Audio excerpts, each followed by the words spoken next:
The year is 2013. I got punched by a fan at the Backstreet Boys concert at Jones Beach. True story. As we all know, Backstreet Boys fans are insane. Tiffany's about to punch me in the face. Kill her. I'm gonna kill you too. Oh. I was shaking and crying and screaming for Howie because he's my favorite. He aged the best. I said that years ago. I was right. And I was like, oh my God, Howie. And this drunk girl next to me was so, like, you could tell she was like fuming. Like, how dare I go for Howie? Oh my and God. she just fucking socked me. And then she hit the girls in front of us. She just started swinging and she got tackled by security. And I didn't do anything. Anyway, moving on. Beyonce made herself a verb after she dropped Self-Titled at midnight on a cold night in December, thus inventing Beyonceing an album. That turned me into a Beyonce fan. I mean, definitely was a fan of Sasha Fierce and all of that before, and Destiny's Child and everything, but like she took it to the next level. For and I'll sure. confess, this is quite early on to say this, but I bought that album 3 times and I didn't even buy Britney Jean this year. Oh, I only bought Britney Jean because I had pre-ordered, and had I known the horror that would happen. Thank you guys so much for listening. Thanks for listening. I really want to say this next one, but I'm going to get, it's a joke. So certain artists said that they were living for the applause. However, I just heard crickets. Funny enough, I also had a note about a certain artist on here that might also be in reference to what you're referring to. Stephanie Germanotta, an Italian girl from New York City, took us on a reverse Warholian expedition to the planet Venus. Yeah. Yep. Her art pop could mean anything. It really could. It could mean a Las Vegas residency. Oh, funny. I thought that's where careers went to rot. We'll be talking about that later in 2014. The realest of real talk, I tried to listen to Britney Jean again for this, and by track 5, I turned on art pop. I'm not even kidding. All right, this is Brad's last episode. Thank you so much for being here. Good luck with your tits. I listened to it 3 times today. Are you kidding? It brings up too much trauma, but we're going to get through it. Oh, wow. Yeah. Well, great. This is also the year that I smashed my head on that water taxi. I was thinking about it. Yeah. Oh, there's a lot of trauma this year, actually. There certainly is physical and emotional. Sonic trauma. Yeah. So I was on Fire Island and I went to an underwear party, which was also traumatizing. Let There Be Love was playing, which was iconic. And then went back to the water taxi, smashed my head open, blood everywhere, had to go to a year of therapy, PTSD, scared of heights, the whole thing, you know. All because of Lotus. Yeah. And then Britney Jean came out. So it was really just a lot. Yeah, this was a trying year for many of us. This is the last hurdle. This is the last hurdle. Along the journey. So we're going to take that leap. Yeah. We're going to dive in and explore the most personal era of her career. Hey, I'm T. Kyle. Hey, I'm Bradley Stern. This is our new Britney. Yeah, no, that's not going to work. Hey, I'm T. Kyle. And I'm Bradley Stern. And this is It's Britney, Bitch. A podcast for stans. By stans. Dedicated to 20 years of the living legend, Britney Jean Spears. Why don't we go back to the beginning of January 2013? Well, we had to make a reference to our 20 years of Duff podcast. So, we kick off January right at the beginning with Entertainment Weekly confirming she's in the studio with Hit Boy and will.i.am. The crying, the shaking and crying of new music is coming. She's coming to slay. That's all happening now. Right, because we're all delusional and thinking that this X is Factor peak meant delusion. New music. But I would say peak stan delusion across the board. This is the time of roar versus applause. And Gaga tweeting album of the millennium. Like, I think this was applaud. Remember when Wendy Williams was like, oh, God. do you guys, what was that song? Applaud. Is there another song out that's popular, or is applaud? Is that the last song that she had out? About the last one? And that was off the last album that she had out? That was the only good song? Because the album was called I Pop, but the streets call it I Flop. Iconic. I think there was a lot of delusion happening all around in stan culture. And at the same time that this is happening, there's talk of a potential Vegas show. And actually, Lana Del Rey is one of the first people to like comment on it because it's speculative. Breathe Heavy Jordan's reporting it because he's in Vegas. He's got the tea from Vegas. Oh, a local in Vegas there. But like actually though. Actually a Vegas local. So there's rumors starting. Lindsay is shaking in the elevator. And that was like literally a decade before this. What? I know. But rumors are starting. She's sick of being followed. And Lana Del Rey is in an interview and says she would love to go to a Britney Vegas show, just continuing the Lana Del standing of Britney, which I appreciate. But this is also like when the press is beginning to ask about a Britney show. And I remember that moment distinctly. Speaking of Lana, this year I became a fan of Beyonce, and I also became a fan of Lana this year because of for the first time ever. Because of the video, Tropico, which is really good. Yes, I remember you lived for that. I mean, we all literally didn't that. get Lana. I was like, sorry, I just don't get it. Yeah. And then someone was like, oh, watch Tropico. I really think you're gonna like it. Yeah, I think someone was me. Oh yeah. Yeah. Yeah, actually it was. So anyway. visual albums, you know. It's true. Some people have them. So yeah, people are rumbling about a Britney Vegas show. And at the same time, Britney and Jason Trawick announced their split. And like, who cares? Crickets. Like applaud. Yeah. I don't know how you felt about it. I felt nothing about this man. No. I felt, if anything, I felt shadiness because Mama, she was in love with a criminal. She was in love with a criminal. He was there for business purposes, turned into personal purposes. He was hot, but the second that they added him to the conservatorship, I was like, okay, shady. We don't let men touch our money. Yeah. Exactly. No. That's why I'm in debt. Yeah.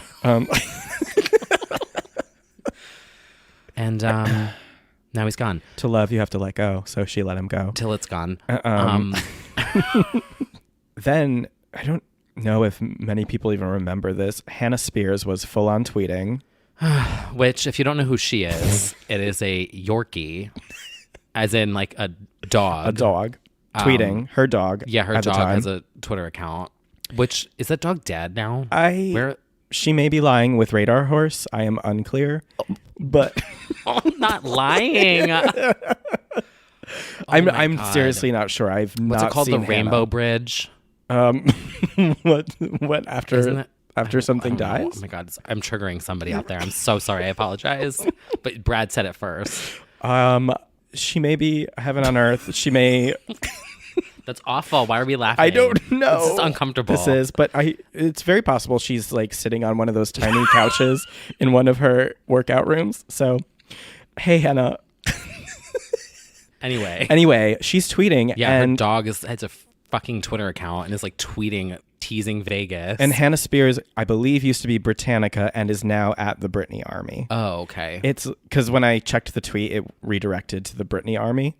Which is funny because to have that tweeting things about woof woof and stuff. What a high concept. Really edgy social media marketing campaign. Yeah. Hannah Spears gets the crowd shaking because she tweets, "Mommy, are dogs allowed to gamble in Vegas? Gonna cash all my bones in for chips."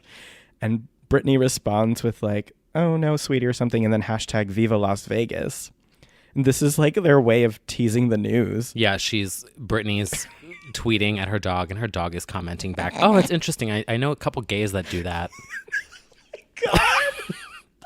Anyway, no. Next up on our list. After this, the Scream and Shout remix finally drops. We get Hit Boy, Waka Flocka Flame, Diddy, and Lil Wayne on the song. I was kind of like not, because I was meh on the song at the time. I know we were differ on that, but kind of impressive to get all those people. I mean, the song charted really well. Oh, yeah. And so everyone wanted a piece of it, you will. Mm-hmm. And like all hot names, especially at the time, premieres on 106 in Park, you know, the go-to place for a Britney premiere. Mm-hmm. I love her look in this. Oh, it's so good. Definitely a serve. High pony and her Jeremy Scott Adidas custom jacket, which is fierce. Things are starting off on the right foot in 2013. They are. We got rid of the man. We jumped on a hot remix moment. And and then we go brunette. She shows up at Elton John's annual AIDS Foundation Academy Awards party with brunette hair, which is a look. I still never understand what is going on when she goes brown, but creative juices are flowing. It's true. Yeah, I mean, something is always going down with the hair. Yeah, she was probably just bored, honestly. Yeah. Or post-breakup, that's what you do. I'm going gray. Anyway, so in the spring, she flies out to Vegas and with a pocket full of paper. This whole episode, we're just going to sing Britney lyrics. Yes, she does. This is kind of, I feel like by the spring, we all kind of knew it was happening. Yeah. And at this point, we start getting venues secured because she's scouting Planet Hollywood. And she's doing some things in Vegas as well, including attending a Cirque du Soleil show with somebody new. His name is David Lucado. Ew. Gross. Yeah. Wasn't he kind of hot, though? He had big hands, if I recall. Hot. Yeah. I like for some reason, why is... Oh, he didn't have tiny hands? Yes, that's not him. Oh my God. I remember he was like a big guy. Like that's kind of... Because I think he eventually does, spoiler alert, he does Freak Show moment, right? Mm-hmm. And I think people were commenting about like how big he was. Yeah. As the gays would call him, he's a stocky top. What? Oh my God. Oh, and then this is a fun little side note that happened, and she acknowledged there is a village in Somerset, England, called Godney. Really? Really? Wait, I'm looking it up right now. I don't believe you. It's true. What country is it in? Town is it in? England, and the county. What state is that? No, I'm kidding. I love going overseas, England. Canada. I know. Oh my God! Wow, it's really on Earth. Yeah, it's heaven on Earth, and not on Earth, on fucking Google Maps. Yeah, that too. I zoomed out and I was like, "Wow, that is Earth." It's really on Earth. Wow, no, it's really there. It's by really there. Glastonbury. Yeah, and so there is like a barkeeper or something, and he decides to do social media for his new establishment, and he's using the hashtag Godney, and is inundated with tweets from insane fans like you and I of Godney stans. It like makes the news that like his bar is being like inundated with Britney stans like tweeting him or something like that. And Britney tweets out a link to the news report or to the bar itself. So she like almost acknowledges her proper name, which is Godney. Wow. Yeah. So that's an important moment in stan culture. So it's still March. Another slight Britney nod from a fan.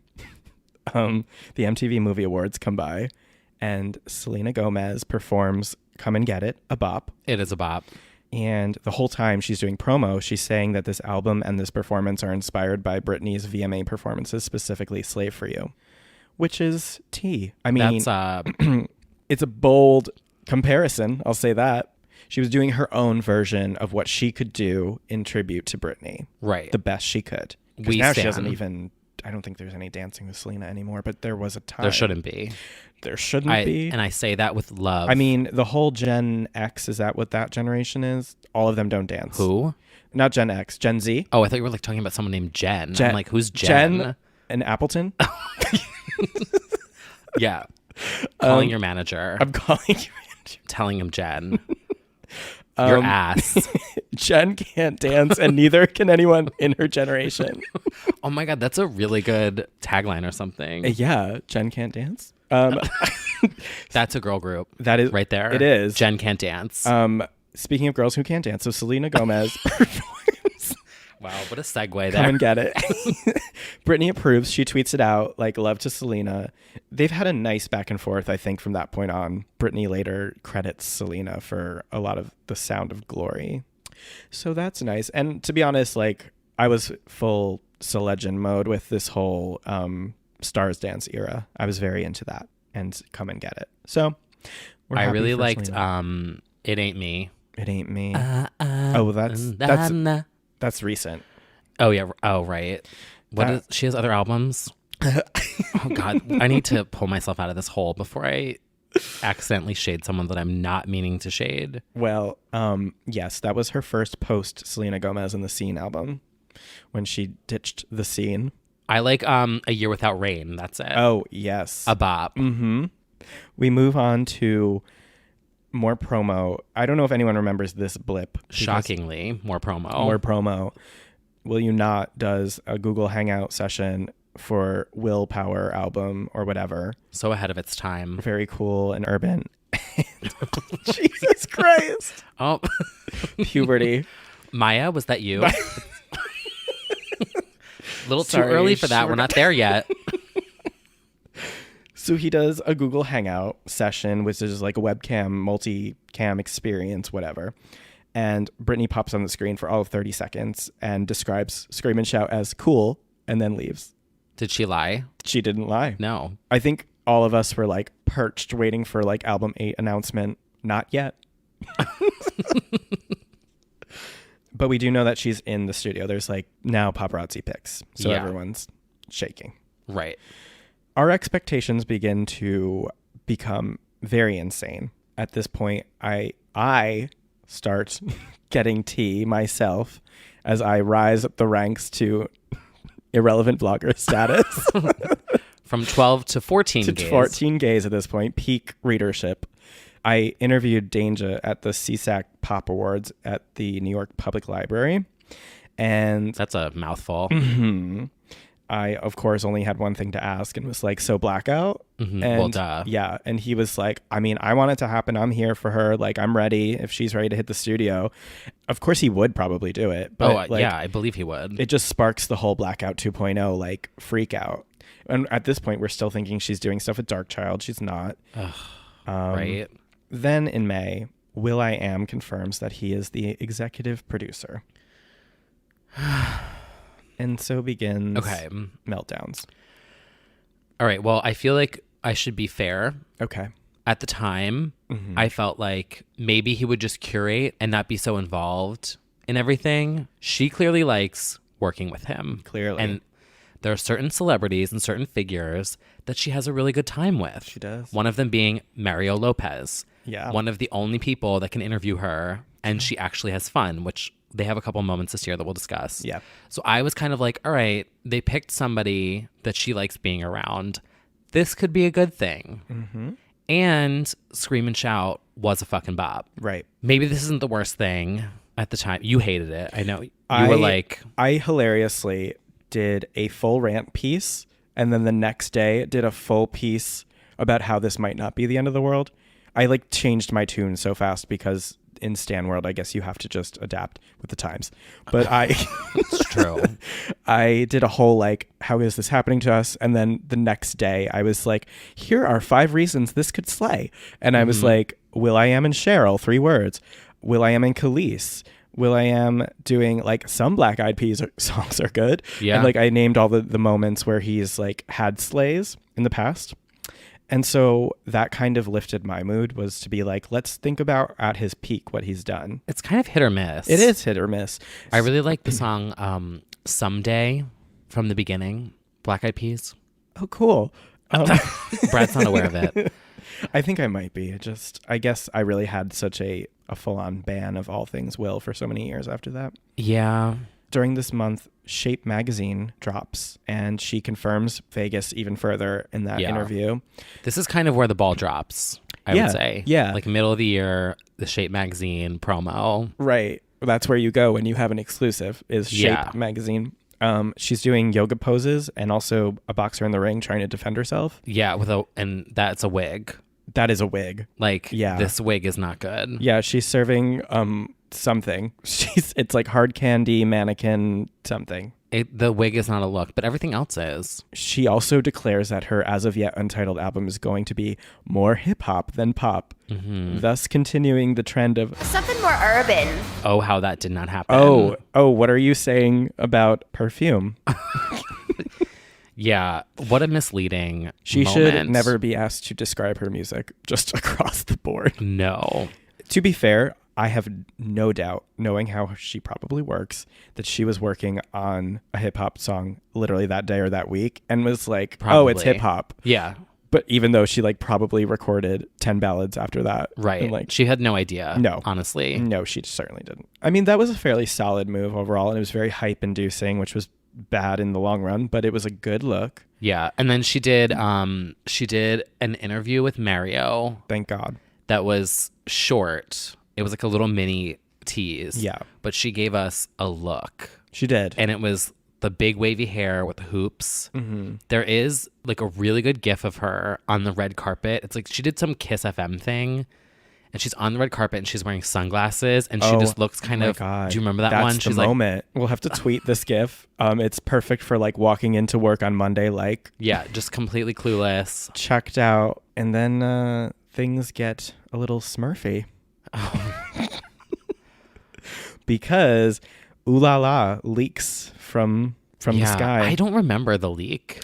They claimed it was a demo, but then it was just the song. For those who are less familiar, Ooh La La is a song from Smurfs 2, the soundtrack. It reminds me of Madonna's Superstar, if anyone knows that song, all three of you. From her not great, from MDNA.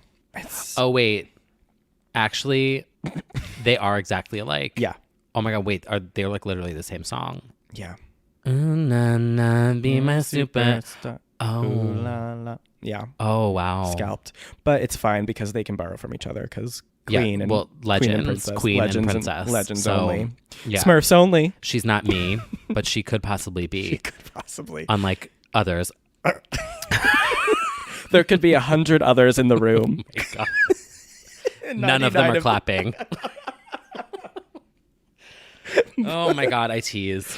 Oh no. I'm just gonna say it right now because before I get dragged to the depths of hell, being clawed at by 8,000 little monsters. Actually, there's probably only 2,000 left. Just digging the hole deeper. Gypsy off that album is one of her best songs ever. That's what I was listening to after I had my Britney Jean breakdown. So before you little monsters claw my eyes out, yeah, they will. Just know that I have stan Gypsy. Pause up, little monsters. Yeah, it's like one of her top 10 songs. She Love only Gypsy. has 12, but... Oh my God. All right, gotta go. I can actually hear them coming for you. Yeah. So...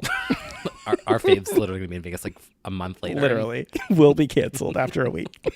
See you there. Oh my God, we're canceled. Okay. Yeah, We're so entering... everything's kicking off. Things are kicking off, yes. It's June at this point, and Naughty Boy, producer, songwriter, and William Orbit, Ray of Light, producer, are tweeting each other. Why don't you give the girls a little bit of history on William Orbit, since you're the smart one of the two? So William Orbit is probably best known to the pop community as helping birth the pop Bible that is Ray of Light by Madonna in 1998.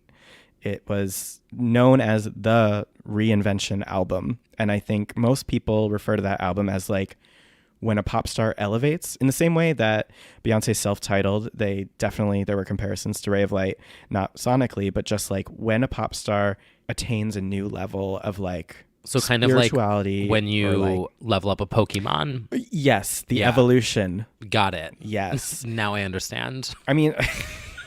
So like when Bulbasaur goes to Venusaur. Venusaur, right. Got it. That's the Ray of Light. Right. See, I always thought it was sonically. No. So I was like, oh. Well, the hope was that it would be sonically, but like clearly that did not pan out. However, I mean, Madonna's had like several of those moments where it's like level up, level up. She redefined kind of what you could be as a pop star in your 30s to 40s, rather. So like when Lindsay Lohan released Bossy. Right. That was that was the evolution where it was Got like it. She's attained enlightenment. Dignity by Hilary Duff. Yes. Ray of Light. Right. Exactly. Got it. So I would Body say Language by Heidi Montag. She started with her Ray of Light. So everyone's really excited because, and Britney has always like wanted to have like a Ray of Light moment. Like I've at least heard rumblings that like there was always a desire to like have that. So he's blabbing. If you remember from Femme Fatale, he blabbed too much on Twitter about like a track that he did. And Britney is tweeting a very cryptic message.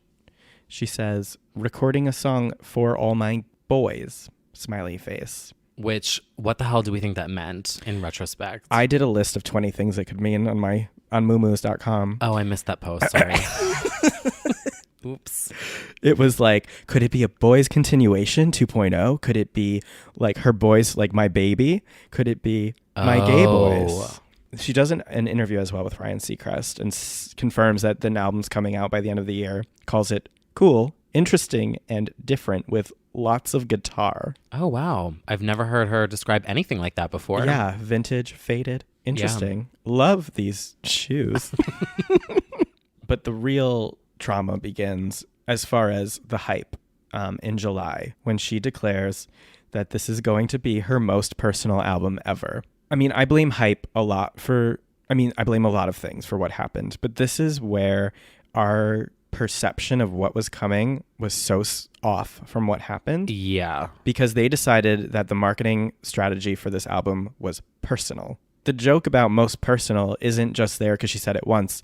They drove that idea to the ground. Oh, yeah. There was a very few talking points here. Yeah. And that's one personal, of them. Personal. Most personal and cool.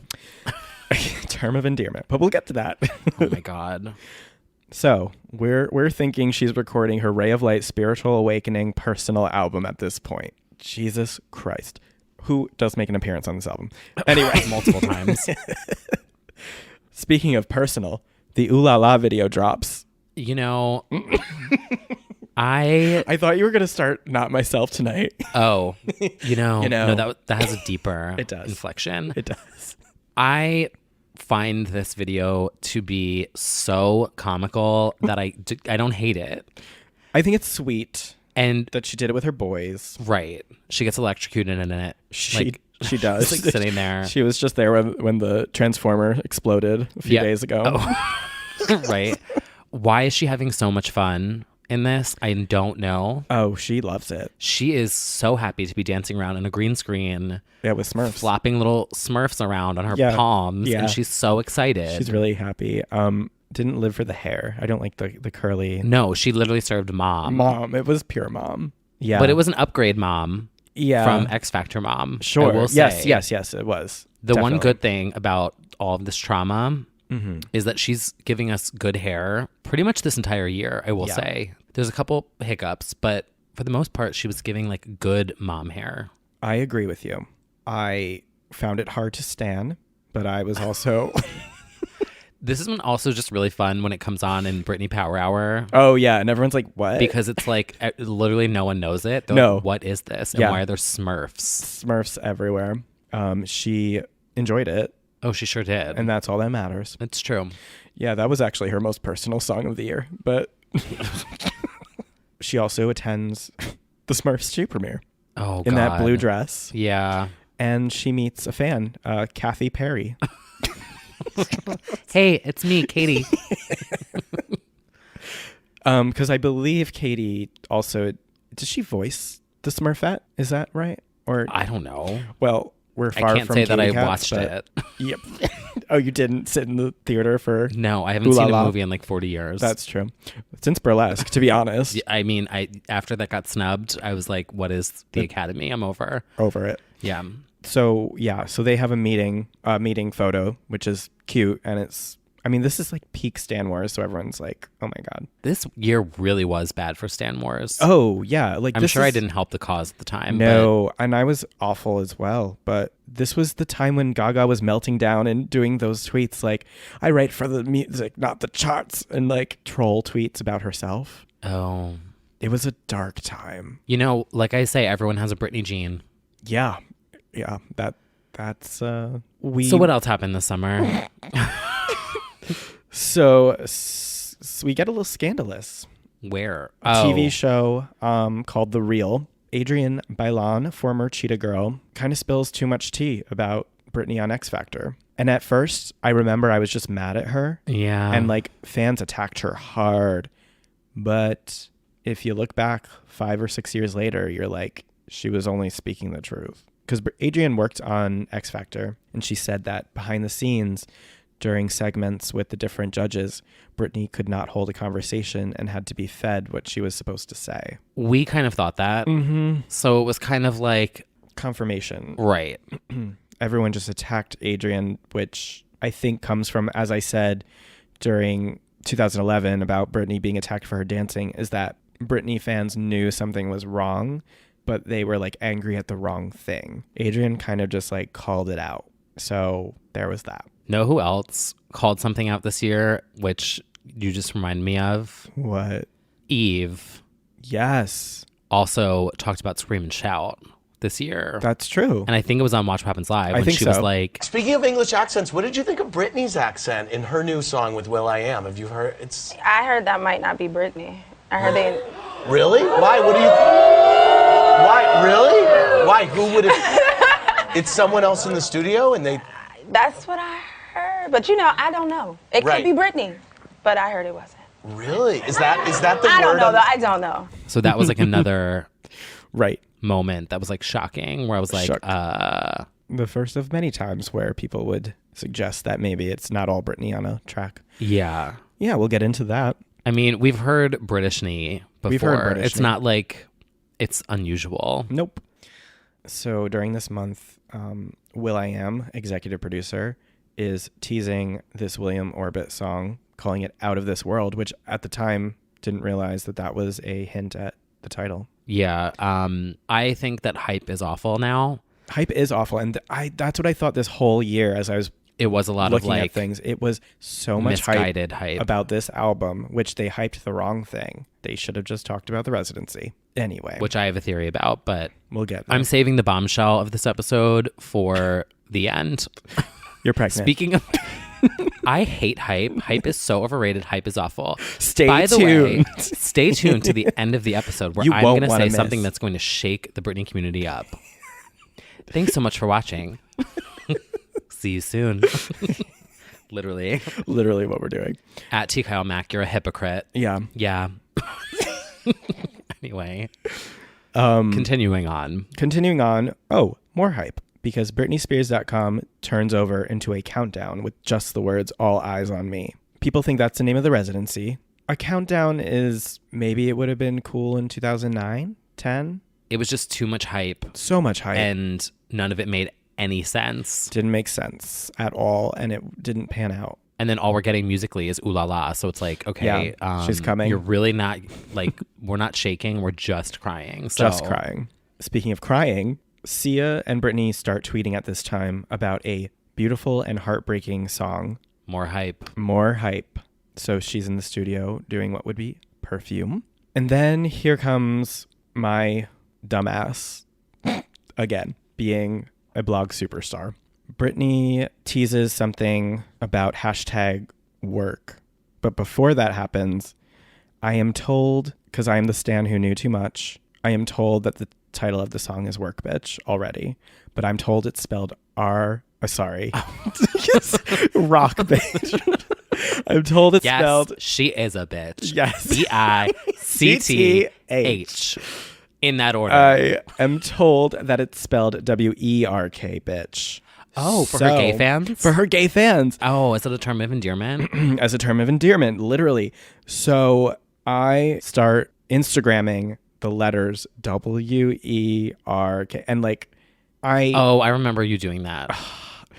I'm an asshole, first of all, and second of all, the spelling was wrong, and third, exhale, which happens a lot. We have another spelling error. We have a spelling error coming, so it's kind of fitting to the era. And to be fair, like a working title of a song, it is not uncommon for them to be misspells or like what they thought it was going to be. Like this was very much just in the works. So Werk bitch is happening, and exhale is like coming for me for knowing something / the whole Britney community. Because then one of the producers does hashtag Werk bitch, and like it just messily tumbles out that it's called Werk which bitch. Then didn't like there start rumors about something with RuPaul? Yes. Yeah. I remember that because I was working at Logo TV at the time, and then everyone was like, "Oh, there might be something." Yeah, with it RuPaul. samples Supermodel, You Better Work. Right. Like they were thought that it was a sample of that. Mm-hmm. It was a whole thing. They probably honestly did have it as a WERK at first. And they did. Some exec was probably like, I don't think mainstream's going to get it. Yeah, because she even tweeted WERK during a rehearsal pick, I think. It probably was that. Yeah. And then GMA comes through with a announcement of an announcement. Mm-hmm. Deja vu. They announced... Never turns out well, does it? Doesn't make any sense, does it? They announced that Britney has an announcement in September. And oh, does she? Oh, how the trauma comes in. So before we get into the great desert disaster of 2013, we're excited because Britney is shooting a video for what we now know as Werk Bitch. Right. And I remember there being was it like... Yeah, she posted in like a bikini in that trailer. Yeah. It was a serve. And she's like, so hot in the desert. Yeah. Which got a lot of press. It did, because they were like, oh, her body, basically. Right.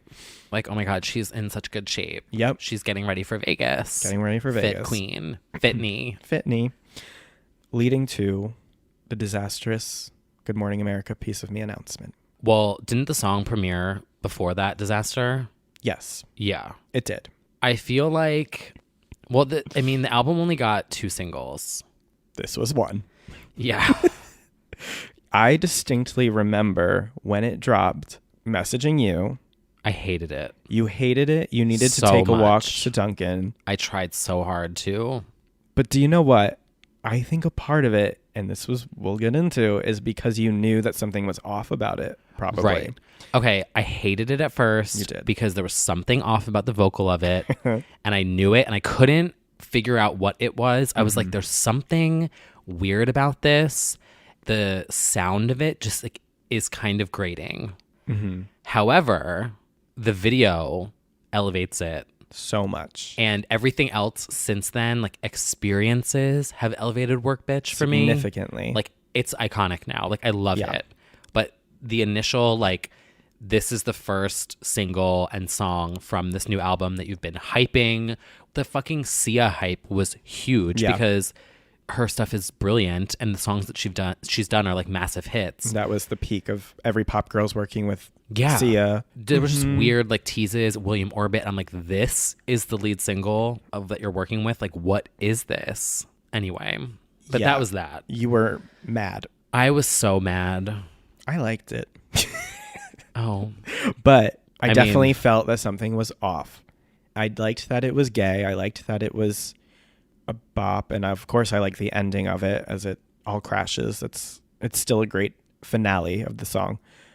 But undeniably, there was something off about the vocals for me. yeah, there was something off about it. So at this time, I'm getting more and more tea. And I'm told that she's going to do a medley. GMA, the GMA. big Vegas announcement. It was also in like the blogosphere or yeah, just like I online. remember, wasn't there like renderings of something? Yeah. I'm told it's going to be a medley. I think I was told it was Stronger, Werk Bitch, and like Oops or something. It gets closer to the day. I'm told it's just Werk Bitch. Then we get to the day. As it turns out, no performance. Yeah. Instead, we get like 100 volunteers. No, girl. Was it That was more? it was like 13 times 100. Really? No, okay, so let's paint the scene for you guys. Okay. Take us back to the desert. Yeah, so GMA does this stunt. And if one of you are out there listening, this is a trigger warning because I'm sure that there's a lot of trauma involved in this. Oh, it was 1,300. Yeah, girl. I'm like 100. No, sweetie. There's 1,300 Britney fans Stans, that they yeah. bus out into the middle of That the had to fucking be desert. but it had to be between 5 and 6 feet. I remember that detail because they had to have the signs. Yes. Yeah. So they bust these people out in the crack of dawn, Mm-hmm. which to be in the middle of the desert at the crack of dawn is kind of gorgeous. Yep. Stunning. Yeah. I mean, I would imagine. Yep. Good Instagram photo. Definitely. Sunrise, whatever. And then Britney is in a helicopter. Sunset fantasy. Everyone has one. Is that real? It's real. There is one, yeah. Yeah. Oh my God. Okay. Helicopter fantasy. So Basically. we're all thinking she's doing a performance. They put Britney in a helicopter, and the helicopter is just like hovering in the air, and then it looks down, and all these fans had to hold signs and then flip them at the same time. So they all hold it and they flip it and reveal it, and it's Piece of Me, the Yeah. promo photo. And they all stand there and they're like screaming, and it's kind of a massive stunt It to is. do, especially Yes. like manual labor. And then Britney comes down in the helicopter and gets off. Sunglasses on. Sunglasses go on, because B-Girl got sick in the helicopter. That is the first thing she proclaims to her national audience. The one and only Britney Spears drops out of the sky. Ladies and gentlemen, in a helicopter and joins us this morning. Britney, thank you so much. I saw you in the helicopter, see the folks out here. What was going through your mind? It's craziness. It's so chaotic. Actually, I got sick in the helicopter. I was like, oh my God, but this is amazing. This is so cool. If you look on YouTube and watch the whole thing, it goes live like I want to say 2 seconds before they know that they're on. And she's just standing there with the sunglasses and it's just like. But we can't forget the whole legendary telecast of it, the whole live stream of it, because there's the woman. Oh my God. Who I forgot about the telecast. Hyping it for probably an hour before it even happens, where they're just like, Britney is about to be here. And Rich, it was for Gawker, I believe, did a whole write-up of the insanity of how awkward the live cast was, where the woman like didn't know she was on camera sometimes, or she'd like bend over and like see that she was still live. Isn't there the one where she like leaned in? Yes, from she the leans side, in. That's the best one. And someone photoshopped Need's face over it. Oh my God, I completely forgot about. It's like they learned nothing for Domination because they did the same thing. They had like awkward silence to fill for like what felt like 17 hours of this woman just being meandering around the desert, right, waiting for a non-performance. I will say though, the actual interview that was like mixed into it, because they did a sit down with Britney. She looks great. Mm-hmm. That was kind of a serve. Yeah. In the interview, she says that her favorite song of the old hits is Toxic. If you had to look back and pick your favorite hit, which would be the one that you liked the most? That's a good question. I really like Toxic. Britney is a local. Exposing herself as a local. Yes. That is true. I remember that and being so disappointed by that answer because it was so obvious. I mean, you can see it in the performances that like she still loves doing it. Yeah, of course. I mean, we love Toxic. We get too much hate for shading Toxic. I know, we do. We love it. It's just like kind of like the butt of a joke. Right. Anyway, she also says during that interview when they briefly ask about Britney Jean that she really likes the Perfume song. Is there a song that you think you want the fans to hear more than any of the others that speaks to you? I love the Perfume song. It's really beautiful. Yeah. I like that song a lot. It's a ballad. So. I like it too. Her most personal album to date. And I believe this is where they start lying and saying that she wrote it. Oh, well. I mean, but she has a co-write on every single song on the album, which is absurd. They scammed us. Wow. For a variety of reasons, they scammed us. Yeah. She has a co-write on the GRL demo, Tick Tick Boom. Anyway. Well, that was traumatic. But shortly after this, we do get a recovery interview with Extra TV, Mario Lopez again. He's back. And this is a serve. She is giving us a pony, and it is a sleigh. She just snaps completely back into her old self at this one. Yeah. And she chats about the helicopter, and she's like pretty casual. It was insane. I have to tell you, I'll get like 45 minutes of sleep the night. I heard. And I didn't sleep. So then we get there and they're like, oh, it's just a 10 to 15 minute helicopter ride. Oh no. So I'm like, oh, this is nothing. We're up there for 15 minutes. We're up there for 15 minutes and then we couldn't circle anymore because we had to stay in one place. So you're just hovering. I'm hovering and the helicopter would drop and kept dropping and I was like, oh my God, I'm gonna throw up all over everybody. And I was so embarrassed, but finally we landed and we got off. That's the thing. I feel like she was super alive in a lot of these. She was. Which is why it was like, whenever she talked about the music, she shut down. She was like dead. She like wasn't aware of it, which... Right. Well... Yep. But then when she said, this interview is really cute. I highly recommend going and watching it because Mario surprises her with one of her dolls from the 90s. And they have this really cute moment. So I have something I want to show you. Okay. It's my last thing. I have a bone to pick with you. Okay. Okay? Oh God. Because, look, I want you to see how cute your doll is. She's not cute. No, she's cute. Okay, no, you want to see not cute? Hold that for a second. This is not cute. Look at mine. He is cute. No, he's not cute at all. I look like a munchie chi. I look like one of those monkeys. And look in the back, Britt. I like it. I think look you're at the wig. hot. Oh my God! Well, you just made my day. But that is so nice. Look at how cute yours is. How cute that's mine is. ugly. No, I want you to sign it. That's why I brought it out. Okay. Look at that. Sign yours. Oh, all right. Oh my God. Can I have it? Yeah, you can have it. Oh, yay! Cool. Well, hold on, let me put. Do you actually watch Saved by the Bell? Every day of my life. Shut up. Oh my No, you didn't. God, I love Saved by the Bell. Don't lie though, you were more into Zach though, huh? No, I was more into you. Oh, I yeah. loved you. This is like, are you kidding me? So this means so much to me. Are you kidding me? Well, look at this. awesome. Wait, now I gotta take a picture to capture this moment. She's super normal Britney in this interview, and it was like the needed redemption from the complete despair we felt after the desert. Oh, yeah. Night and day. It was night and day. It's crazy. She continues to be good at interviews during this whole moment. She does, actually. She starts getting into the meaning of work bitch at this point, which is oh my God, a problematic slay, I would call it. You know, songs like Work Beep for my gay fans, you know, the term of endearment of that. And just, you know.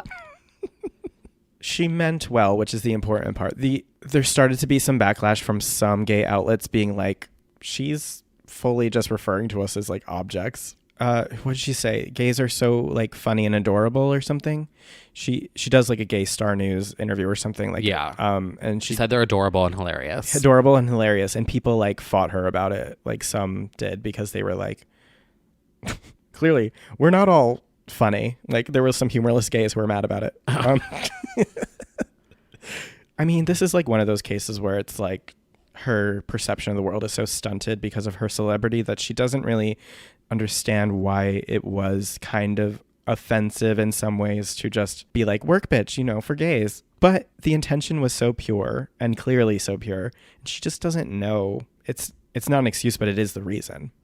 But she says it a lot. She says work bitch is her term of endearment for her gays. She says it numerous times. She does. So this is the part where Britney really starts to she really starts to acknowledge her gay fans.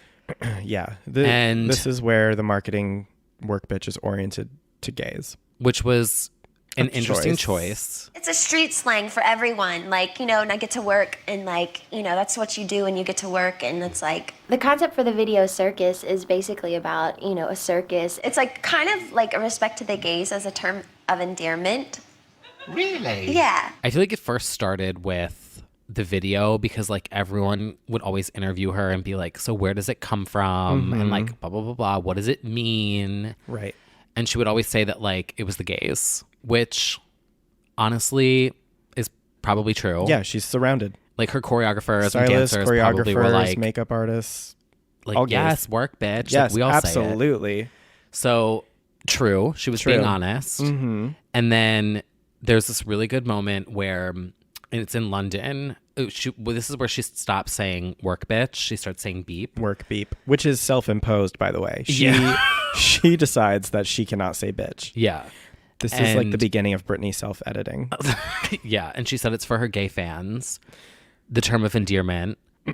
And yeah, it just her descriptions of it really start to not make any sense. Doesn't make any sense, does it? We love it. We love it. And then, like you were saying before, where you were like, some people were mad about, because she like called gays adorable and hilarious. Which is disgusting. How dare she? I know. Oh my God. I mean, it's also interesting. It's like not the worst thing to say. No, it's not. It was just, we're also getting into the era of things where things are being called out a lot. Right. And this is true. This is like during that era. So she gets called out for there's a lot of like calling out of pop stars for pandering to gay fans. Yes. And this is when she decides that she's going to be public about pandering to gay fans, which is, she doesn't do that. Like she's always just been the gay icon. She's never had to say anything. Right. She doesn't really pander. So this was the first time she kind of was, which was clearly a talking point fed to her. Yeah. And it was coming off as insincere. Definitely. Which I don't think was her intention. No. But she actually talks about that, though.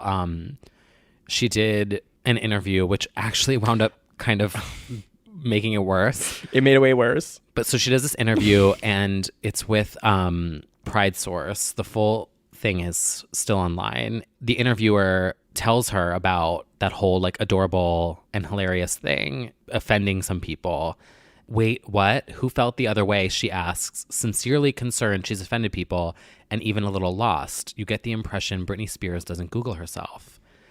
She essentially says, like, I never meant to be mean. Yeah. And Innocent Knee jumps out and has no idea that she's like hurt someone, and she's an angel and she never would.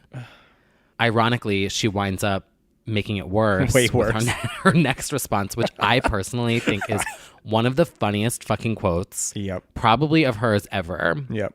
I mean, my favorite being my pussy's hanging out of my fucking is one of the best. But she says, she talks about the influence of the gay community in her music. And she says, quote, I get inspiration from them on almost all of my songs. Wait, here we go. Quote, they're somewhat girls, so it's quote, they're somewhat girls, so it's so inspiring to do stuff that they like to hear, like the cool in stuff. Whatever I do for each record is definitely inspired by them. Give it up for them. Weren't they amazing? Weren't they somewhat girls? I detected zero lies. I mean, all around the world, pretty girls wipe the floor. Sometimes they're boys. Oh my God, we're digging the grave deeper. We are. You know, she meant well. I mean, we've said some things that we might regret, maybe even on this own podcast. But who hasn't? You know, I think context is everything, and intent is everything. Mm-hmm. And I don't think there was any. There wasn't. She doesn't have a bad bone in her body. She doesn't. Well, one knee. Oh, wow. Sorry. Wow. You really went there. Oh, that's too far. I'm sorry. Karma's going to get me. It really is. She's an angel and she would never. There's also a couple funny, which I didn't realize at the time was as funny. She describes Britney Jean, we've already heard that it's her most personal album ever. She defines Britney Jean as her gayest album ever in this interview as well, because he asks, is this your gayest? Is it Britney Jean? And she says, I would say so, yes. Yeah, so undoubtedly. The gayest, most personal album ever, apparently. Yeah, I mean, well, catfishing is big on Grindr, so like it kind of is. I just feel a vocal catfish moment. I just feel like it has that feeling. You can't really put your finger on it. It just really has that feeling of ... that is the quote. Who could disagree? Yeah. Yeah, her gayest and most personal album to date.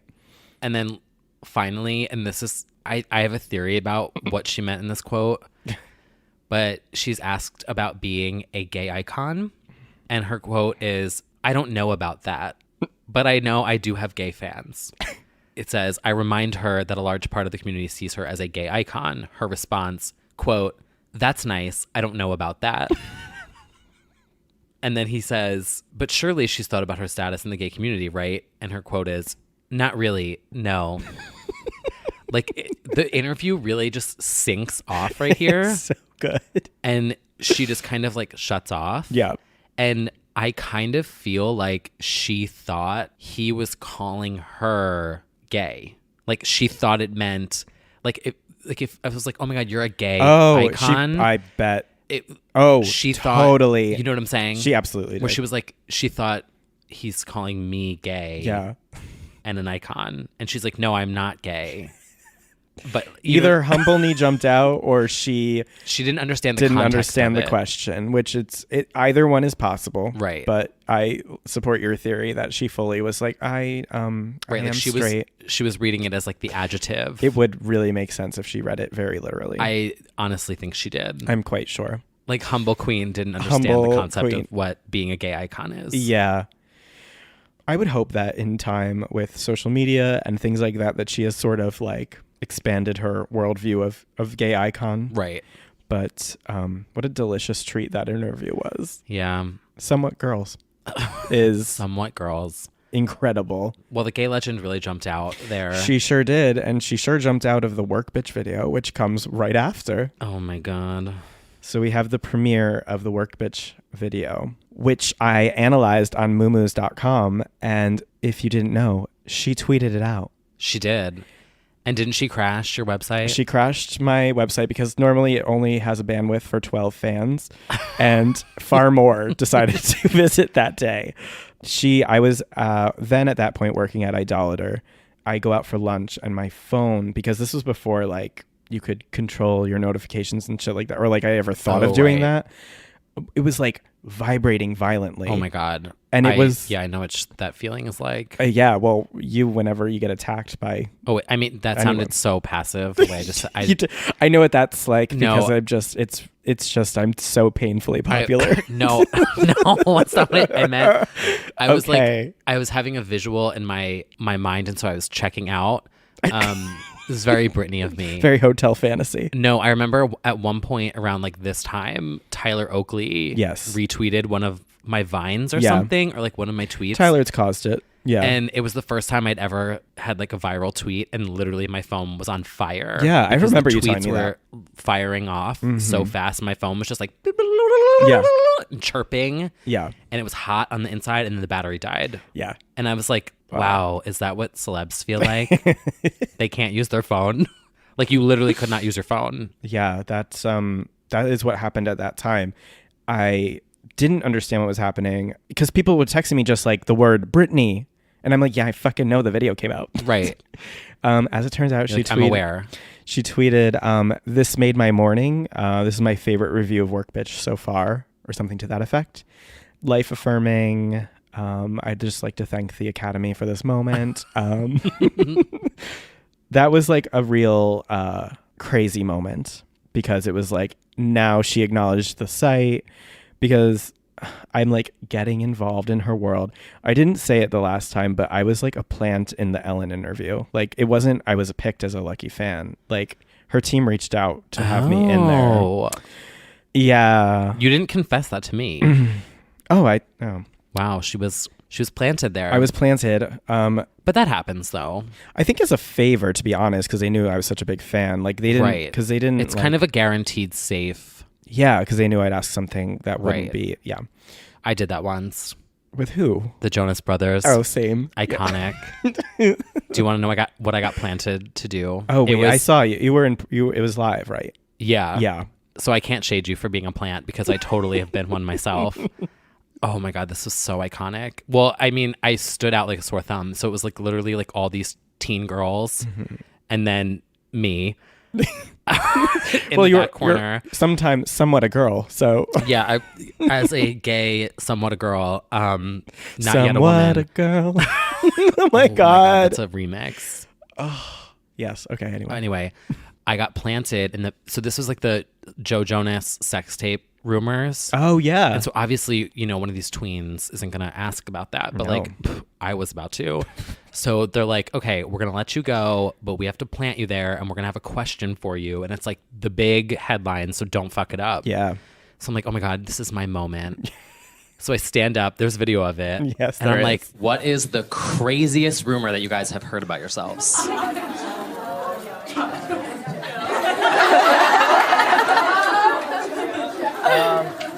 When's that sex tape come out, Joe? I'm waiting. I'll get you advance copy. I'm getting you the director's cut.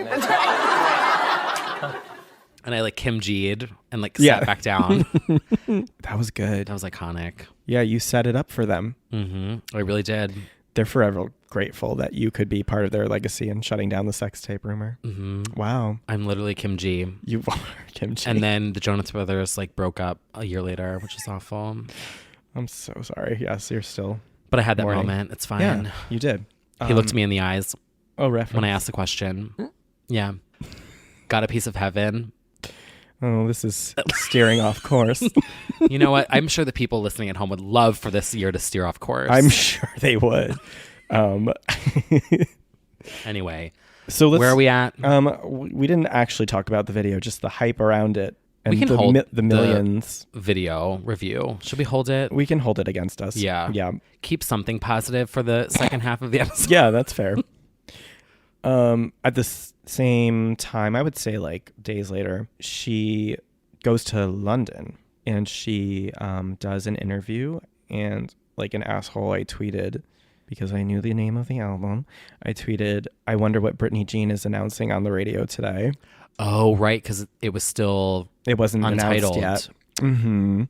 And that's then, right. That was so last minute. Yeah. That they titled that album. And then they call it Britney Jean, which is a term of endearment. Yeah, this is where the term of endearment really takes off. Sure does. It's called Britney Jean. Britney Jean, nice one. And why is it called Britney Jean? Well, it's just, it's a personal album, and like all my family, they always call me Britney Jean. It's like a term of endearment, and I just wanted to share that with my fans. When I was younger, when I was really bad, they would call me Britney Jean, and that was kind of like the term of endearment, and it's what my family, the name they usually use, so I wanted to share it with my fans. I would always be called Britney Jean. That was like the term of endearment that they would call me, so I wanted to share that with my fans and just use that. Okay, she really thrived in London, though. She did. She has some great interviews. There's one that's not a serve. There's like one where she's having an off day. Oh, the this or that thing? Yes. Oh my God, where she That says she could choose to jump off of the canyon. Yeah. In which of these dangerous locations would you rather be stranded? Standing in a shark-infested pool like your video for Werk, or standing on the edge of the Grand Canyon like your video for I'm Not a Girl? I think I would rather be standing on the edge of Grand Canyon because it's up to me whether to jump or not. That is the most phenomenal, Femme Fatale horrifying jumped one. out for a split second did. there. You're right. But like the rest of the London interviews were so good. She refuses to say bitch. She's still self-editing. I kind of feel like she went to the UK, and in her mind, everyone's so much classier in the UK, so she was too horrified to say bitch in front of British people. That is absolutely the reason. Like, she's like, oh, I'm in... And she even at one point starts, like, doing a British accent. Yep. And the woman's like, that's not how we talk. Yeah. And she's like, yes, it is. Yes, it is.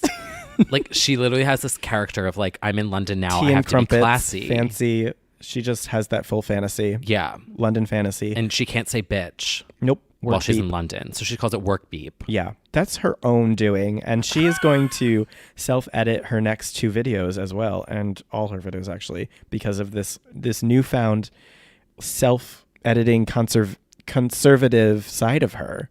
How did you say it? I almost said conservatorship, which is still in effect. The conservative mother jumps out. Is it through the lens of, okay, a mom? Yeah, I'm a mom. Yeah, and how do I explain course. some of this stuff? Yeah, exactly. The conservative knee mother jumps out. She even does the chatty man segment with the whip. You need some. Work, bitch. That was cute. Trying to get her to say it. Yeah, and she does say it, I think. Eventually, they're like screaming at her to say it. Yeah. Later in that month, we also get the album cover. It's not as bad as Femme Fatale. No, I actually think the Britney Jean photo shoot is pretty good. Like, those are some stunning photos. I like the ones not with the kids. Sorry, children. Oh, yeah, those. Those are not, they're like I family forgot about scrapbook. I was talking about there's like 2 that have the black backdrop. Yeah. That are like I like fierce. those. Yeah. That was also kind of the introduction of like her face looks a little different. The lips. Yeah, a little bit. Yeah. I like it. I like the look of it. I like the Britney Jean heart. It's just like a traumatic logo, but it is. I actually like the logo. It's just like associated with nightmares and terror. I associate it with my mom asked me to do Christmas lights. And so I took those like tube lights and red heart lights, and I made the Britney Jean heart. I think I remember this. In my parents' lawn. Yeah. There's a photo of it on Twitter. Right. Yeah, and I feel so bad because I realized now that like I left to come back to the city after Christmas and like left it all in their yard. Wow. So you're saying you just like destroyed their lawn. You just like dropped a mess and ran away? Yeah. Wow, that doesn't sound like Britney Jean at all. Yeah. So my parents had to like literally pluck tube lights out of the front lawn that said Britney Jean That's on them. us trying to carry Werk bitch out of Britney Jean into the legacy. It's true. Okay, so we get a cover that I think we can agree is like good if we didn't have those memory associations, and an iconic personal note that she hand writes next to a laptop. I want to show you the different sides of who I am. I am a performer. I'm a mom. I'm funny. I'm your friend. I'm Britney Jean. You know what? I kind of felt that. I felt that. I felt that when she read it in that special. Yes. She wants us to know that this is personal. Yeah, except it's not. Nope. But like, I really felt that when she said it. I just wish that it registered. Mm-hmm. It was a hearkening back to the days of the notes that she used to write us on BritneySpears.com. Oh, yeah, that's true. So that was a sweet little thing. And the photos of her flipping us off. Mm-hmm. Iconic. Mm-hmm. But now she's a Christian mother. But unrelated, the last thing that happened in October is a little whippersnapper named Miley Cyrus twerks an album out called Bangerz. And in that album is a song called SMS Bangerz. Cat walk, slick talk, walking with the big dogs. I like it. I'm happy about it, that it happened. Miley is a diehard stan. Yeah. This to me was like Miley's Me Against the Music. Yes, it literally is Me Against the Music. Yeah. The passing of the baton. I Not that love Miley Cyrus, and I say that as like, I don't like all of her music, but I will not tolerate any Miley Cyrus slander on my timeline. No. As far as on the superficial side of it, star power, charisma, X Factor, uniqueness, nerve, talent, whatever, she actually is that girl of that generation. Like, yeah, she totally is. So whatever, Britney is to us, like Miley is to those kids. It's the generation right under us, for sure. We stan Miley. Miley stans Britney, and she's so excited to have this happen. And it's really just, I want to say like a 25-second cameo. Yeah, it's just like a brief. Yeah, she does a lot of Britney-isms during it. It is very Britney. You know I'm on that quick. meow. Quick to set your eyes out. Oh my God. Know what I just thought of too, speaking of Miley Cyrus? When we were at that bar and that kid was dressed up as it. Oh singing my God. Party in the USA. And he was like, and a Britney song was on. Like, now it's just seared in my brain. Yeah. I really just like ruining songs for myself. It's true, you do. Anyway. And we forget, but Bangerz was the most culturally relevant album moment of that year by far. That was twerking with Robin Thicke. This was everything. Wrecking Ball. This was this year. She came in like one. So she did. So this could not have, she was on the hottest album of the year as far as pop culture relevance. Wow. So, yeah. Know who else came in like a wrecking ball this year? will.i.am. Sure did. Speaking of wrecking balls, will.i.am to Britney's career. Yeah, he did that. Only just one episode after I stand, scream, and shout. Right, exactly. Before we get to the full shebang, we get another single announced. We do.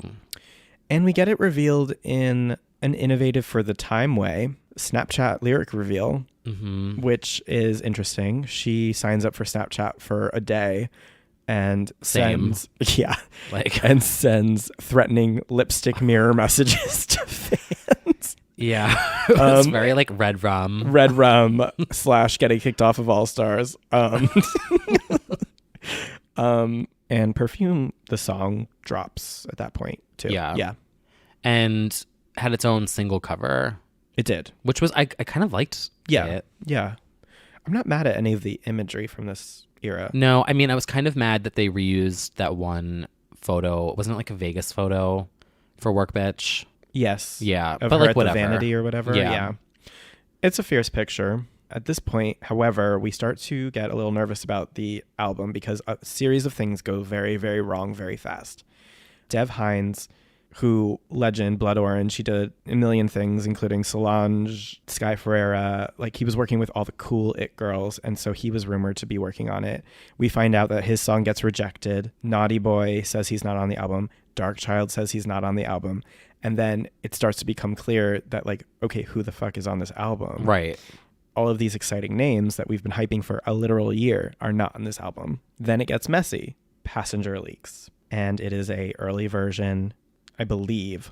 I'm not sure if it's the same version as what's on the album, but fans notice that something's off about the vocals. Again. Yeah, something's off again. Something's off. As well as a early version of Alien leaks. Yeah. I remember it was like demo, like alien demo. Demo it leaks. Was. Yeah. Didn't hate it. But it was kind of rough too. And also, I will say, like, compared to the expectations set by Ray of Light, like, right. Alien is like, okay, everyone gets rejected. Right. Because then I'm thinking like, oh, so it's just will.i.am. Yeah. Which turns out to basically be what happened. We get Passenger. Granted, Passenger is with Diplo, and that was originally, I believe, Katie's song. Sia co-wrote and sings on it. Sings a lot of it. Spoiler alert there. But before we get to the album, we get the album listening party, which... Yeah. So we're in the final stretch now. We get a iHeartRadio moment with just Ryan and will.i.am, where they kind of run through a bunch of tracks. And again, she runs with like the line of like, it's a term of endearment. And she's super uncomfy during this. Yeah.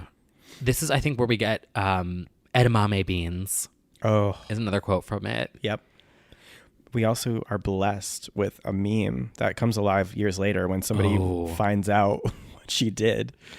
Ryan is talking about his girlfriend. It might have been when they were talking about Perfume. Yeah. And Ryan casually says girlfriend, and Britney looks over and just mouths very incredulously, girlfriend.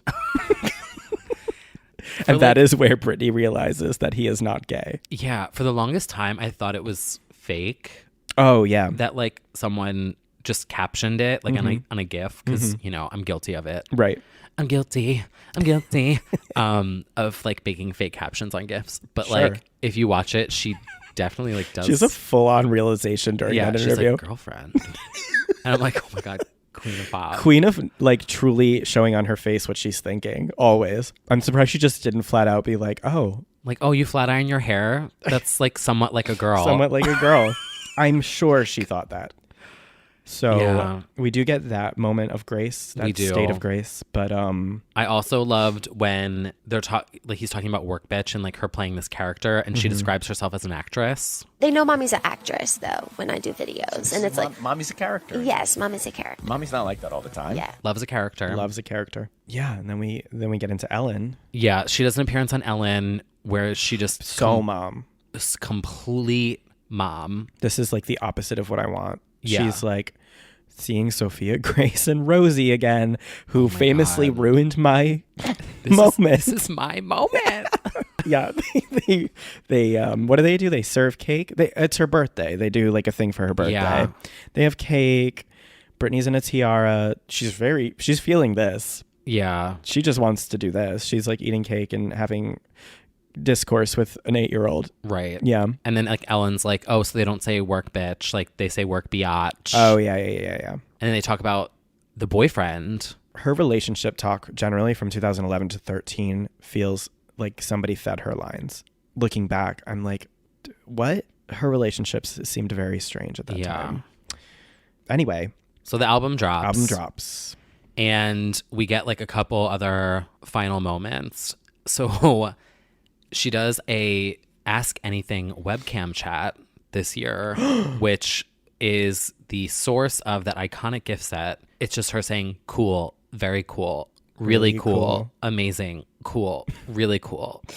That's literally her responses the whole time. And at the end, she just is like, and thank you guys so much for watching and blah, blah, blah. Like she's clearly reading off the laptop and just like turns to the side. Up.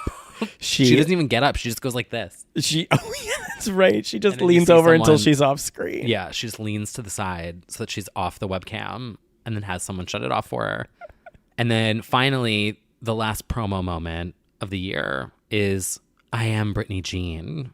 Which is actually the saving grace. And I wonder if we should talk about it after the album because it kind of like got our mood back. Okay. So that will be the redemption, the actual ray of light. I called it the redemption when I wrote about it because I was like feeling so low and that lifted my spirits and made me excited for Piece of Me. Okay. Yeah.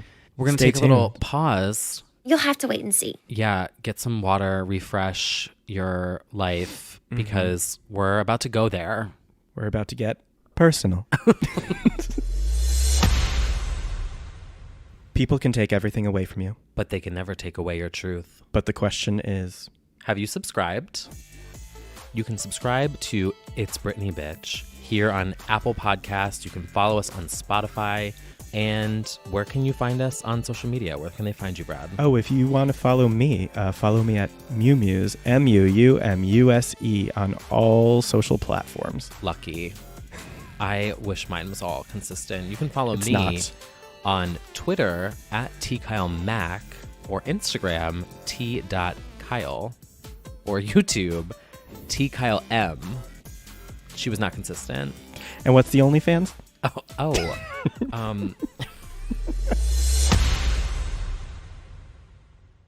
Okay, so Britney Jean, the album. Jean, the experimental Christian EDM mixtape. Is this the hardest that you've ever worked on an album? I pretty close. Yeah, I would say so. Before we jump into this album, I'm gonna say something that may shake the Britney community to its core. And I don't mean to say this to be salacious. I'm not doing this for attention. I'm not saying this. Well, I'm doing this for attention. Oh, okay. I mean, normally I would, but like I'm actually not. I'm not saying this to cause a scene, to cause controversy, etc. I'm saying this as someone with 2 eyes and 2 ears who has listened to Britney Jean Spears since 1998. And on first listen of Britney Jean, I did not think it was Britney singing this album. Yeah. I listened through it and I was like, that is not Britney Spears singing this album. I'm saying it. You and a lot of people said it. Yeah. You're definitely not alone.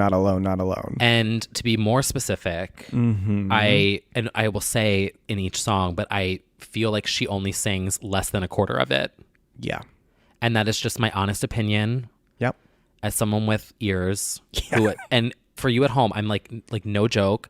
If you listen to the old stuff, and even Blackout, and I love an auto-tuned moment.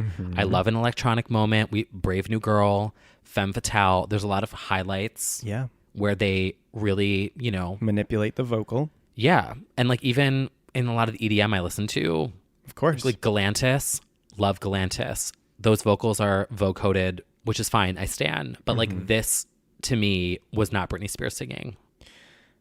Yeah. I feel... Liberation tour. I feel 20 pounds lighter. I wish I actually was 20 pounds lighter. But I feel so much better getting off my chest. Yeah. And it's out there and it's done. That was my last hurdle, y'all. This is the Watergate of the Britney community. This is the great scandal. Britney Jean is. Because... I'm like, girl, this is Russia. This is Russia. Hacking. This is Russia. Hacking the motherboards. Something is clearly up from the moment Werk Bitch comes out.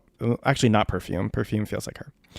Passenger, certainly. Yeah. And Alien, to a degree. But I feel like at the time that the album, because it started leaking in like these rough. Yes. And then also with like various things people were saying and just like the shadiness with the producers or whatever. Yeah. I feel like I wasn't alone. Yeah. No, you're certainly not. No, and like without getting anyone fired or like ruining careers or anything like that, at that point, from everything I knew, from producers to remixers who were sent stems of the songs, which are the individual vocal files. Yes, explain what a stem is. Not like a plant. Not like a plant. It's like the actual vocal files that are contained in the song. Stripped down, if you will. Stripped down. Like a karaoke version, but... Like flat out... not a karaoke. No. Well, the opposite of the karaoke. The vocal acapella stems are the acapellas. You want a hot buddy? You want a Bugatti? You want a Maserati? You better what, bitch? I know that remixers who obtained Passenger, there were no Britney vocals during those, certainly not that high note. That is clearly Sia. And I've just been told from enough very reliable sources / people involved in the album that for whatever reason, well, actually there were several reasons, be it the rush of Piece of Me and trying to get that residency ready, or her just not wanting to record at that time, both of which are legitimate things that were happening. They rushed out an album that was not her completely. As you said, anyone with ears who's a Britney fan could tell that something was off about some of these songs. And there were certain things happening at that time that kind of fanned the flames. this is where Myah Marie comes in. And this is why Myah becomes like a very important part of the Britney legacy, because Myah is listed as a background vocalist on the most problematic songs, I would say, of the album, like Work Bitch, Chillin' With You, things where it's like that her vocals were most questionable. Right. And Britney's had background vocalists that kind of come through more prominently in songs and stuff. For sure. Which I think is fine. It is. Like, but in this case, the mixing felt very, it was almost like filling in spaces. Right. And at that time, Myah Marie's father allegedly gave an interview with Star, or at least that's who they said they talked to.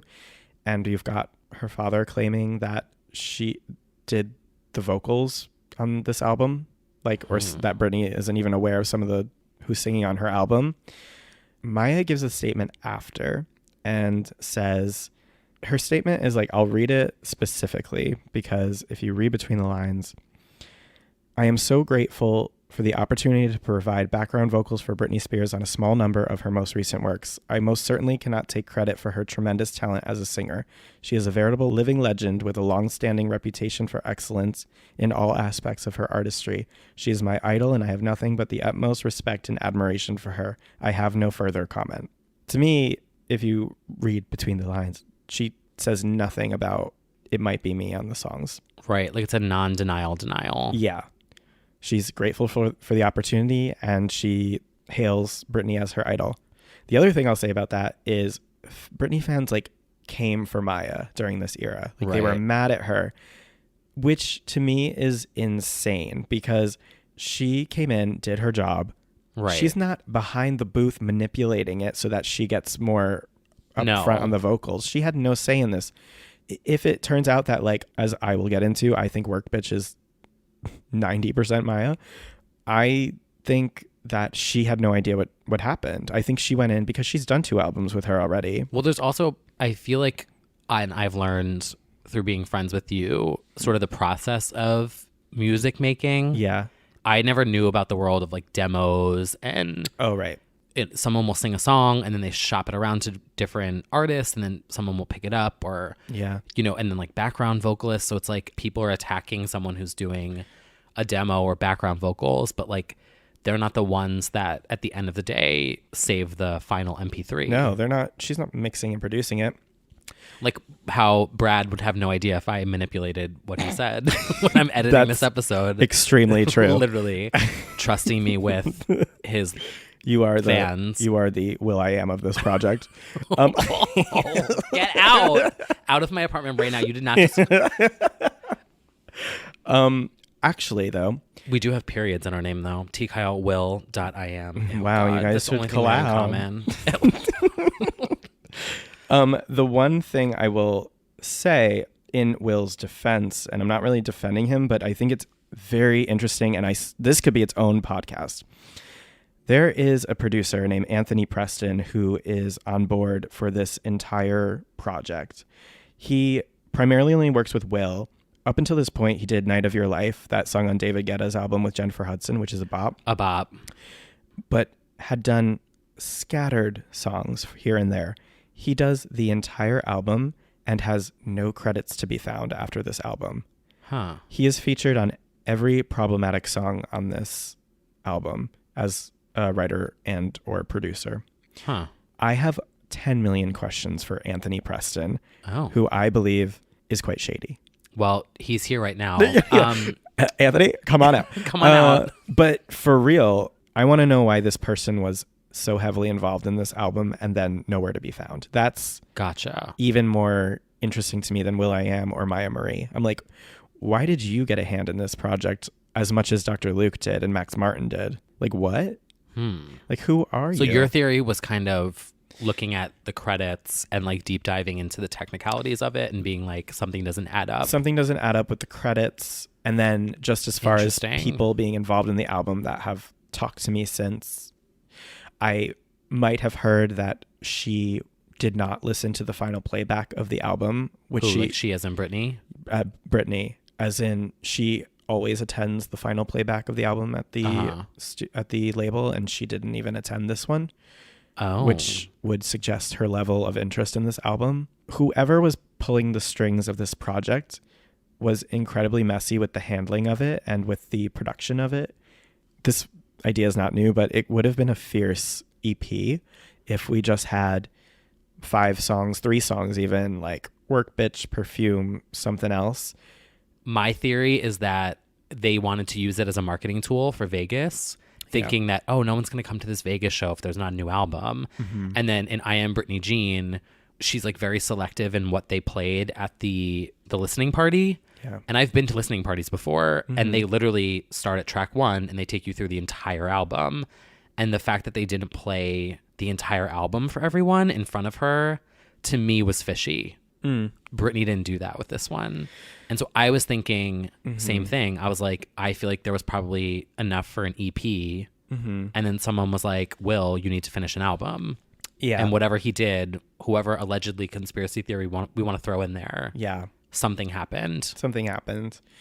For sure. I think a lot of fans, even if you are not on the vocal train, I think most fans would agree that this was still a rushed product to try and get it in time for Vegas. Yeah. It could be, if you believe that it's all her, it's still like... As we'll discuss, there's numerous errors. Yes, there are. I mean, there are so many signs that this was a rushed job. So, with that being said, we'll start with the first glitch, if you will, which is Alien. Track number 1. Now, this to me is the most disappointing because lyrically, I love this song. Same. If so it's the Britney, much. like, if it's the Britney narrative so well of feeling like an alien, feeling strange, unusual you, like all of that, it kind of feeling just like a stranger in a crowd. Like this to me, because I never really, I think I've said this before, that I never really turned to Britney for like a deep lyrical moment. That's right. Which is fine. This to me was her way of talking about her issues with anxiety and feeling socially awkward in a way that had like a fantasy to it. Definitely. And was a production and was fun, kind of haunting and a little sad. Like it really was self-reflective. Definitely. And it just made me so sad that it was, I mean, the infamous. Yeah, it's the final mix is bad, and actually we should have known because the final mix of MDNA in its entirety is bad. It's mixed terribly. That's William Orbit on MDNA. He returned with Madonna to do MDNA, and the actual mixing of it is bad. And I guess he just didn't know how to, I'm being so shady, but like from 1998 to now, something happened in his technical skills sets because once again, he fucks up the mastering of Alien, and there is a notorious glitch in it where her vocal just like skips.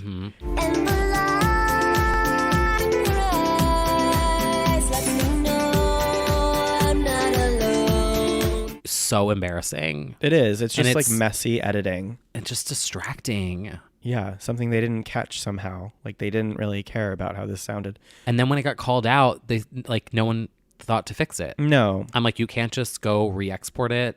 Literally, that is the one ray of light moment. Yeah. Which, okay. I like it for her. I like it as... Oh, it's perfect for her. I do. I'm not mad at Alien. And like the stars in the sky feel like home. It's so... Like, do you ever have moments where you're just like on a walk and you look up and it's a clear sky and you just get emotional because you're like, wow, the universe is so big and we're just little people. Like, does it really matter? No, just me. Was that too deep? Sorry. I have that moment too, but I was going to say that is a recurring thing in her, like Man on the Moon. Like, yeah, she has those moments. Man on the Moon is very underrated. I cried once in a planetarium. That unrelated to anything?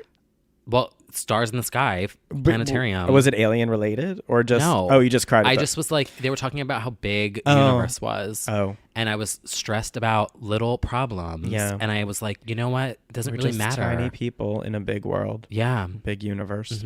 We said this was going to be our most personal. This is episode ever. So I'm just. I can't say planetarium, but I've cried most other places.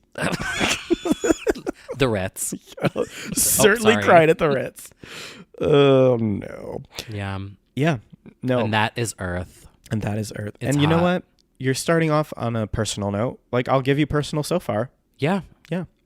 Then we get into Werk, Bitch. This song has elevated immensely. Yes. the video specifically is fantastic. I mean, her standing in a pool of sharks is like pique my interest. I mean, I don't care if they're fake sharks. I loved that.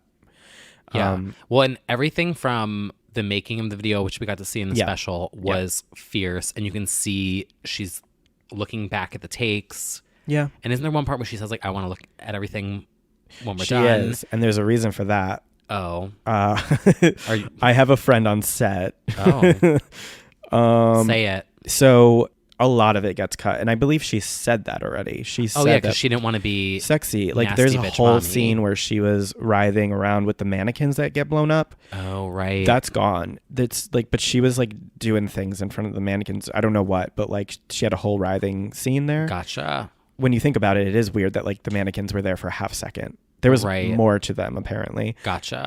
So as you would say, what did you say before? You said conservative mommy. Conservative mommy. The conservative mommy jumped out during the editing of Werk, bitch. Oh, well, I was going to say she seemed like she was very involved in the creative process. She was. Her. Well, but in an editing way. Well, you know what? Sometimes we like to edit ourselves. We do. Like how I cut out a lot of my Gaga jokes. You're going to keep these in. Yeah, I think even still, though, I think it is the right amount of... She might have been right. I mean, I think it is the right amount of sexy and fierce. It is. You know, you have those like light suggestions of orgy scene. You have the whipping scene. Like, I think that's all good and sexy. It's entirely possible that the scenes she cut were... took away from it. Right. Because... I trust her judgment. She She concepted Baby One More Time, and she has not been wrong. Well... She's had great concepts. She's had great concepts. The first. So yeah, this is the beginning of her really editing her work visually. Almost every video since gets the chop in a lot of ways. Right. As we'll get into with track 3. Well, I was also going to say what elevated this song for me was the choreo. Yes, and the dancing in this feels like such a return to form because we had to deal with femme fatale dancing. Right. So this one, she gets on the floor. She gets on the floor. And as you and I know, we went to Banana Skirt Productions. Oh, my God. And we tried to learn it. And it is painful and it is intense. It really is. And let me tell you, I love getting on my knees. That fucking dance class was so painful. And I was completely bruised. My shins were bruised. Yeah. My knees were bruised the next day. And I'm like, how does she do it? Yeah. And that is like a nightly thing for her at Piece of Me for 5 years at that point. And also the part where she's like, work it out, work it out. Yeah, the like, hand flick and the hand up and down is iconic. And the wig flip at the end is also iconic. Where she's like, yeah, and I get to work, bitch. It totally gets people hype whenever we do a DJ set. That's Sip like martinis. That's it. Yeah, her literal choreo comes through. Yep. She likes to do a bikini. She does. Point it out and sip her martini. Martini. Her sober martini. And I think what elevated it the most is going to see it 5 million times at Piece of Me / Piece of Me live tour. It is an amazing opening. Yeah, so I love the song. Again, I question how much of it she sings, but... Really? Yeah, I do. For me, coming from Scream and Shout to Work Bitch, I'm like, oh, okay, she's just going to talk sing, which like, okay, cool. But right. Yeah, so luckily we do get singing. In fact, we get belting in one of her first real ballads, and because Criminal doesn't count as a ballad really, it's got a beat to it. So, yeah, it's a little more mid-tempo. Mm-hmm. So this is her first power ballad in a long, long time. Perfume with Sia. Now, this is one of those moments, Sia just can't help it. Every artist who sings one of her songs does Sia karaoke in some way. It does sound like Britney, but there are some like Sia isms in the song that are like, this is a Sia song. This is definitely a Sia song. I'm going to have to disagree. Okay. I think that Christina Aguilera's Sia songs do not sound like Sia karaoke. Fair. The Stan just jumped out. That's true. However, I don't know what else I was going to say. I just really wanted to make You just wanted to make a defensive bionic moment. I had that point to make, and that was it. That was it. That was important. I mean, I still think she makes it her own. It's just the backing vocals kind of, because it is very Sia. It literally is Sia. They should have blended Britney's vocals into Titanium. Oh, I wish. And just given her like a high note moment. Yeah, seriously. But I think she sounds great on this song. I love Perfume. I love the concept of it. I love the balladry of it because we didn't get a ballad in forever. I love that she effortlessly ties this in to her other brand empire, which is 5 million fantasies and everything else. Yeah, it was kind of destined to be her song. Right. She is truly Perfume-ny. The video. This is a whole debacle. So, okay. So, Joseph Kahn named as director, which was going to be a slay. He's done Stronger, Toxic, Womanizer. Yeah, which are amazing. All the most well, not the most, but like among the most memorable visuals. Right. Toxic, and, of course. You know, as technology advances, you know, he's also done things like a song called Sneaker Night. That was her ray of light. Vanessa Hudgens' ray of light is Sneaker Night. I walked by once over in the theater district when she did one of those like musicals or whatever. And I took a picture of it and I said, oh my God, the girl from Sneaker Night is on Broadway. And I got ripped by like High School Musical stands that were like, are you kidding me? How dare you sully the good name of Baby V? But I didn't mean it as shade. I was praising Sneaker Night. I mean, it should be praised. Yeah. Yeah. And there was like sneakers like twirling and stuff. Anyway.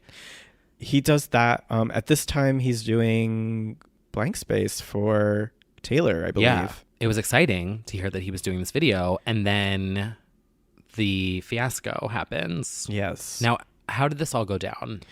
It finally drops, and I believe he's already bitching before it drops. He is, and then he pulled and I love a shady stunt. As a graphic designer, I've had clients who have pissed me the fuck off, and I've always wanted to do something similar to this. Yeah. But this is Britney, and I was like, are you fucking kidding? Is he really doing this? So he went and did an iMovie video teaser. Like literally, this is like iMovie free templates with the swirls and shit. Like this was the utmost level of trolling. Yeah. And I was like, oh God. I was like, something is happening behind the scenes because someone of that caliber would not put out an iMovie music video teaser. No. The concept of Perfume is basically, you know, perfume. No, we find out that she shoots a video. We know that there are paparazzi pictures well before it comes out of her holding a gun at somebody in a car. Right. So the video drops and it feels like there are scenes missing because she's sitting next to this guy in a bed. There's like a ring moment. Yeah. There's a story happening, but there's nothing that ties it together. No. He immediately takes to Twitter and begins ranting about how like he wished that we could see the true video for it, and he basically lets us know that this is not the edit that he envisioned for the video. He also shared this year his Facebook rant, his status update. It was like sarcastic because he's always sarcastic, and he was like, hopefully my video will come out after it gets through boyfriend, management, legal team, label, and everyone else involved. Like he was shading the fact that she goes through a very intense process. Yeah. Which is not nice, but also like that's how you'd have to deal with Britney things, is like through walls and walls of people. Also though, in his defense, he did Womanizer, he did Toxic. Like these are... He should have been trusted. Right. And since now has done like some pretty epic videos for other people. And so I guess I can kind of understand that frustration. Here's my thing, and the thing I think is true with Make Me. I think it came down to her. I think she was uncomfortable with whatever it was, because in this case it wasn't sexy. I think it was... You think? Yeah. Somebody had a problem with the Perfume video, clearly. It certainly wasn't the label.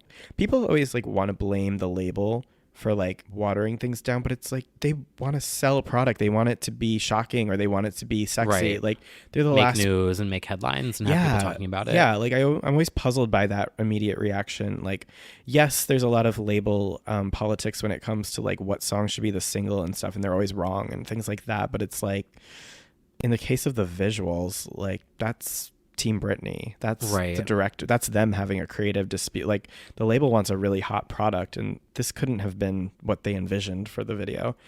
And in 2014, a fan leaked the quote-unquote original concept, which Joseph Kahn himself said someone read the original treatment of Perfume and then claimed to have seen the edit, which they obviously did not. Close, though. But I can read the original treatment because this is what he said that about. The fan says, I have a friend that works for a production company in LA. She sent me some interesting information about Britney. She had access to the original cut. It went like this. Britney meets a guy with whom she instantly falls in love. It's made clear that the audience that Britney is an assassin as we see her kill a group of people in a car, hence the gun pictures that were leaked in the media. She's given her next assignment, who turns out to be the guy she fell in love with. They go to meet in their favorite spot, but Britney's not there. She's across the street with a rifle with her target set on him. She looks through the scope and sees her man holding a ring for her. She leaves and aborts the mission to kill him. Doing this, she knows she will be killed for abandoning her mission. So she hides out in a hotel and is taken by other assassins, beaten, tied to a chair. We see time pass as he dates a new girl, gets married, has a baby.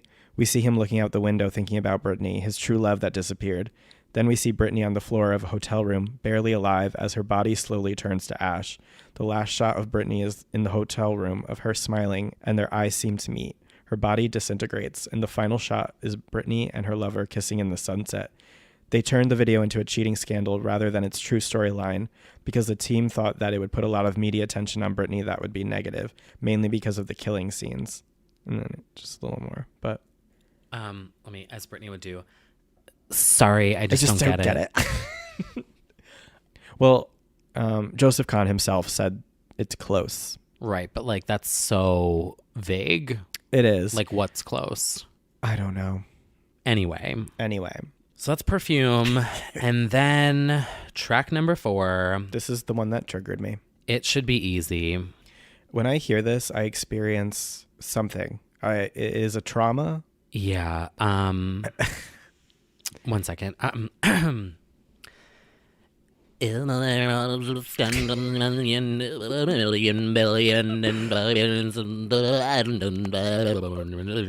my right now. Oh, I didn't know you did the backing vocals this whole time. This is thank you. It's now confessed that I did all the vocals for It Should Be Easy. You will.i.am. I'm breaking my NDA. God almighty. What a miserable billion. Many say that My Baby is Britney's worst song of all time. Mm-hmm. In my opinion, this is her worst song ever. Yeah. Even though it is vocoded and stuff, I just feel like at the heart of it, it's like not her. No. And I also just hate it. So, and then we start to get into the whole personal how. I just hate it so much. Yeah, I really hate it too. I hate it a lot. I'm hitting next track. Okay. Thank you. Thank you. Next. Do we want to hit next track or would you like to hit stop? Well, I did earlier.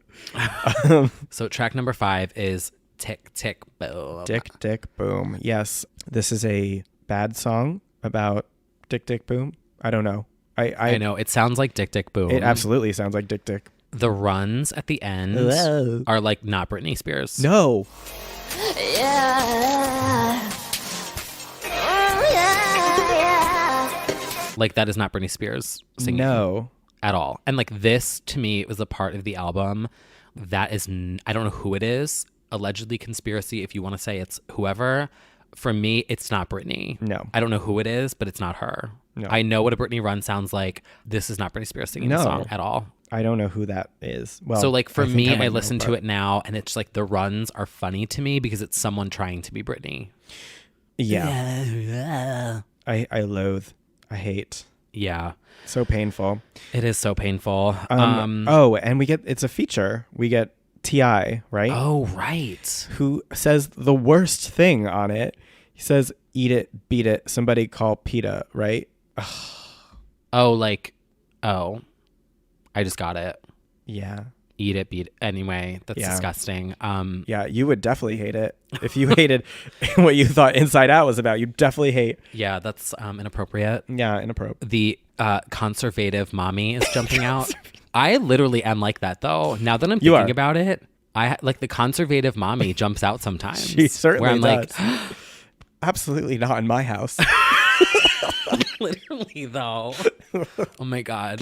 That's the new saying, conservative mommy. Conservative is canceled. Conservative is in. Yeah. All right, next song, Body Ache. I feel like every song that you name, I'm just going to go. Like, I don't think this is Britney either. Absolutely not. There's no way. Oh, God, no. I wanna dance till my body ache a little bit longer.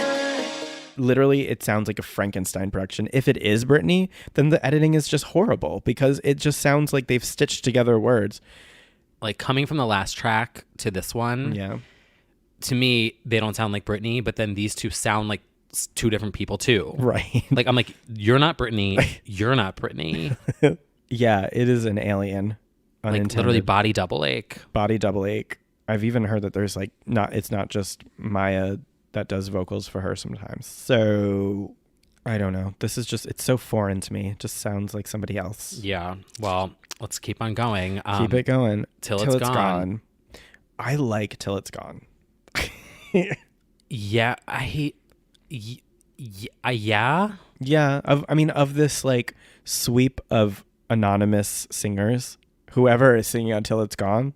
This sounds in the spectrum. Yeah. Sounds closer to Definitely. Britney's voice. Yeah. In the, range. Yeah. Tonal range to auto-tuned Britney. Yes. Yeah. Okay. But then we get into Passenger. Okay.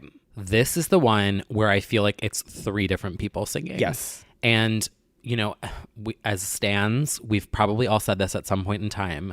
Listen with headphones. Uh-huh. Listen with headphones and it sounds better. If you listen with headphones, it sounds like there's three different people singing this song. Well, it's definitely Sia. Sia does the high note. Right. We've like deduced that because the bootleg remixers of Brazil leaked all the stems and like did all these remixes, and there isn't a Britney high note. It's also a shame because I do like this song. Me too.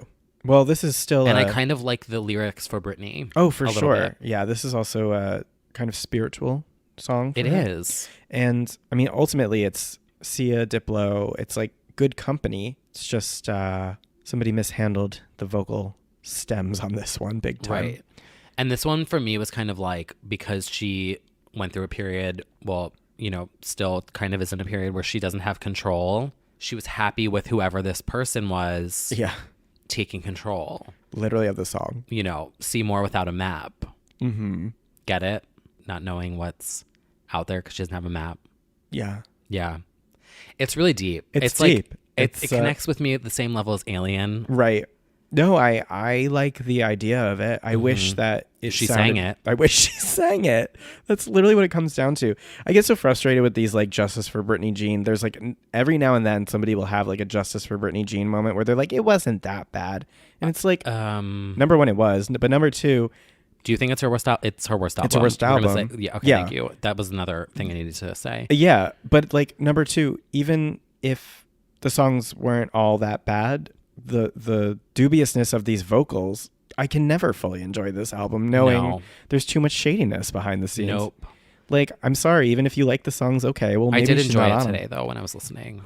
Yeah. In like a comical way. Yeah. Like I was singing all like the fake runs and like. I don't think a lot of the songs are bad. No. I think they are just hollow shells of something that is not her. But anyway. Agreed. Moving on to the highlight of the album, Chillin' With You featuring Jamie Lynn, which I think she isn't even on. I am also going to say something that is highly controversial. Go for it. I don't think Britney Spears is even singing the duet with her sister. Yeah, I think it's she's not her. Fully not. And if you listen to the line, because in the beginning it kind of sounds like her, but where she says, I drank some red wine, which and I'm walking. First she of all, doesn't drink wine. Like, how who are wrote you that line for her? Who are you gonna pretend this is her personal album? She's been sober since Blackout era. Like, what are you doing? Literally, like, could not be more disconnected from reality there. No. My opinion is that because Jamie Lynn had her little moment, singing moment, which they've collaborated before. Yes. It's a little show called Zoe 101. Zoe 101. Are you ready? Britney wrote the theme song. I'm like, no. I feel like it was meant for Jamie Lynn, and they needed some like Jamie Lynn promo. Yeah, they needed a thread to connect her with Britney to like promo her little EP that she did. Mm-hmm. I don't know who was singing Britney's part. I do not think it is Britney. This one to me, I think, is the most obvious. Yes, I agree. Which is shocking because it's a duet with her fucking sister. I agree with you. Like the audacity. The as audacity. Ramona. You have the audacity. You don't support women. Like, it's shocking. It is to me. shocking. That should be our duet. Yeah, basically. I'm going to bring someone in who's not me and pretend to be me next week. Oh my God. That would be perfect. Let's see how that goes before people notice. I mean, my voice is just so soothing. Mm-hmm. Yeah, that was awful. And continuing in that theme, the next track, Miserable. I've probably listened to this, honestly, like 5 times since it came out. Yeah. This one was weird because it was like kind of like a retirement song. It certainly was. It was so hollow. Yeah. That it was just like, oh. Had sort of a lonesome twang to it. Thinking about Mona Lisa, which was kind of like her F you, I'm out. Now she's gone. Which was fierce because it was like, there was sass there. Yeah. This was so sad. I think it was meant to be a breakup song, but it sounded like a retirement song. Yeah, because we didn't really talk about that, but they pretended like, I guess we can give her the benefit of the doubt and pretend she was really broken up about Jason Trawick, but they used the breakup as a selling point for the album too. Nobody believed that. Right, like I'm going out with my girls. Yeah. And it's like work bitch, you know, for like my gay fans. Right. Yeah. So I guess this was her breakup song. / breakup with her fans. I kind of feel like this may have been her. Yeah. That sang it. Yeah. Isn't this crazy that we're like, I just sort of like had an out of body moment where I'm like, I'm sitting here talking about Britney not singing her own album. And I'm like, oh, I think this one was her. Yeah. Yeah, but I do. I think so too. Then we can move on to, I would say, the actual most personal song. Yeah. And I guess I kind of know that for a fact because she wrote out the lyrics and she flat out wrote this song. And I believe she had said that it was about her faith. I believe directed to the Lord Jesus Christ. This is where religious Nate jumps out. She jumps out with a crucifix and she cancels all of her sexiest moves in her videos. Right. Brightest Morning Star, I think, is really pretty and nice and sweet and from the heart, genuinely. And I don't doubt that is her singing it. And I think it's also depressing because that kind of is what personal meant to Britney in 2013, was like her faith, her kids. Faith. And it's like not exactly what we had in mind for, well, a lot of us. I will never speak for everyone, but I think it was horrifying is a hard word. Humbling to realize that the true personal Britney of 2013 was this religious mom. Her idea of personal, what we thought personal would be, and what Britney Jean became. It was like just this weird mixture of soulless bangers and devout Christian-y. Yeah. Which is kind of her at this point in time, 2013. Right. I can fuck with this song because I think it's her singing it. Oh, for sure. So I can stand something if it's terrible as long as it's her. Yeah. And also, I just have a memory of, because I have a Britney Spears angel on my Christmas tree. It's a Oops, I Did It Again doll with a Barbie angel costume. Thank you, Mom. She gave it to me for Christmas years ago. And I filmed a video. It was like, you are the light. And yeah. I can enjoy it for what it is. Yeah. There's also a Brightest Morning Star diner in New York. That's true. So every time I walk by it, I'm like, you are the light of my beautiful life. You can never let go. You know, and she really did write this one. Right. Like, I know this for a fact, which is like reassuring, I suppose. You know. Anywho. So speaking of Jesus, you better hold on tight, TITE, because talking about errors. Yes, if you flip over your copy of Britney Jean that you probably don't own, it is spelled hold on TITE. Yeah. And that is just purely an accident. Mm-hmm. I would love to know how that happened. But anyway, Hold On Tight is literally about Jesus. He comes to me in my dreams. I fall down to my knees, I think or she's on her knees again, I think. Right. To pray. Yeah. And not in the way that her gay fans. I know. Her gay fans are like, wait, we're doing what?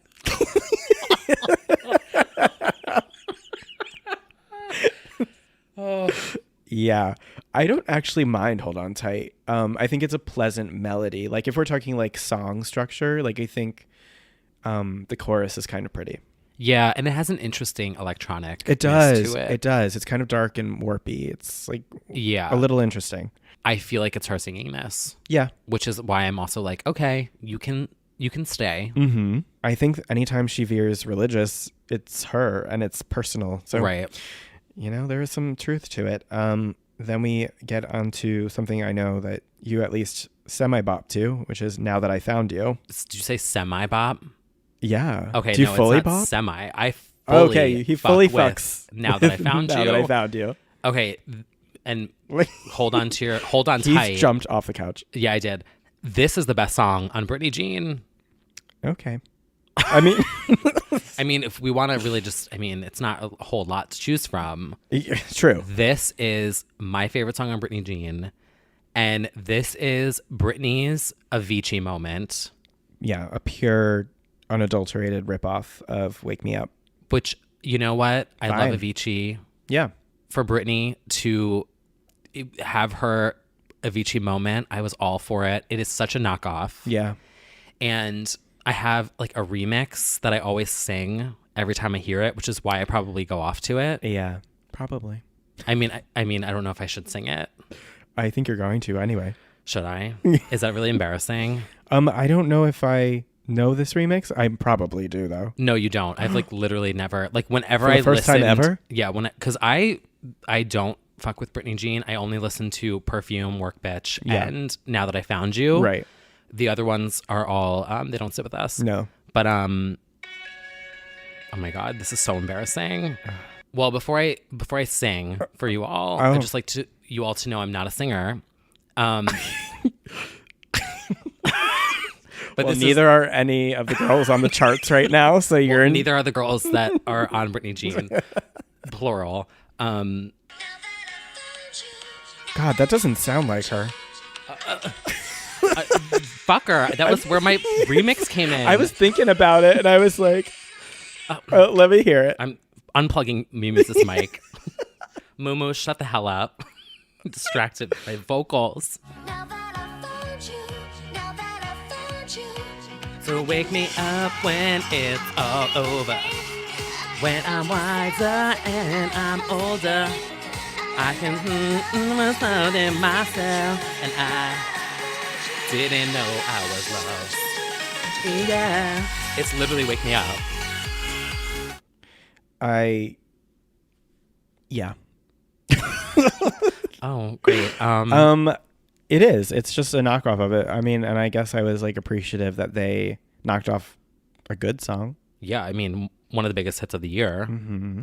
Not everyone has that. Not everyone has that. Difficult to get. That's her, I guess. On the song. I love that this is where we've gotten yeah. to. Oh, I guess it's her. I guess that's her. And then we wind things down with the Perfume Dreaming mix, which I know you like.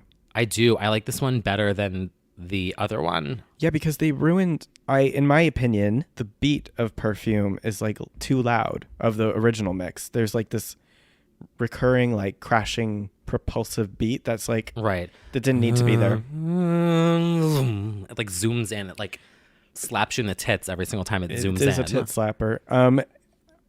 I liked the softer approach to the song, so I like the Dreaming mix. Yeah, it's more haunting. It is. The haunting ballad. And oh, what a haunting album this is. Yeah, and that's how this album ends. The deluxe edition. Yeah.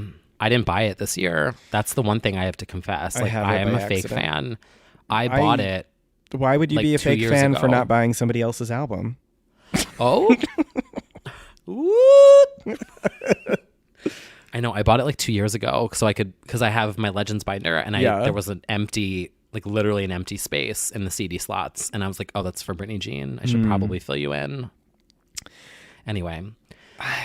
You know, we got through it. The funny thing is, I like try, I try again, and I'm like, maybe I have to reassess in time. And it's like in time, it only is more glaringly like bad and rushed and not her and all those things. It's almost unlistenable to me at this point. And if you take out any vocal scandal, if you want to believe it's purely her, this is still not a great album. Let's take out that whole thing, because I know that there are some fans who are like, show me the receipts. There's no proof, and they don't believe it. I have no receipts, so I just have my own ears. Right. It's not the caliber that Miss Britney Jean Spears should be at.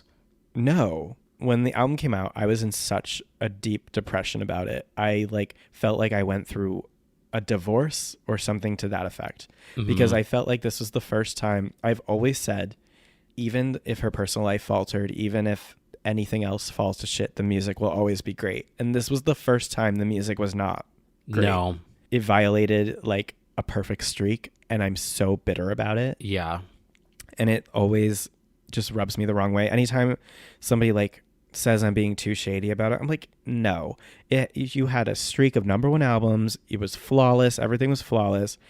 You rushed out a bad product and like ruined the legacy. A little tarnished. Yeah. Tarnished. It is a little dent. It's a dent. It is. And I can't fuck with the whole, oh, you were too hard on it thing. Because even, I mean, at the time, and I forgot about it, but I was getting a lot of death threats for my review of it, which was not positive. I still get those, but now it's about like when I don't know. Oh, Joanne was like the latest one. But I feel like I know that people didn't love that album, so they were like mad at anyone who didn't like it. They were mad that this happened. But it fucked me up, I feel like. And that's such a weird thing to like say, because this is, if you zoom out, this is ridiculous to be like fucked up about. But right. And it's such a small blip. It is a small blip. And is now, what did you say before when you were like, Beyonce invented a verb? She turned her name into a verb. Now we're like, oh, that's a Britney Jean. That's a Britney Jean. Absolutely. She certainly created her own. own. Everyone has a Britney Jean. It's a term of endearment. It literally turned into a term of endearment. It did. I'm not here to say what were everyone's Britney Jeans, but everyone has that. Everyone's got a fantasy, and everyone's got a Britney Jean. Not difficult to get. It's not. Everyone has that. Everyone has if you will. Yeah, and it just threw me for a loop. I feel like that was when we were so extra about she's really coming to slay. She's buy wigs, like she's about to destroy your face. Buy Gaga, go wipe the floor. And then she comes out with Britney Jean, and we're like, oh. Right.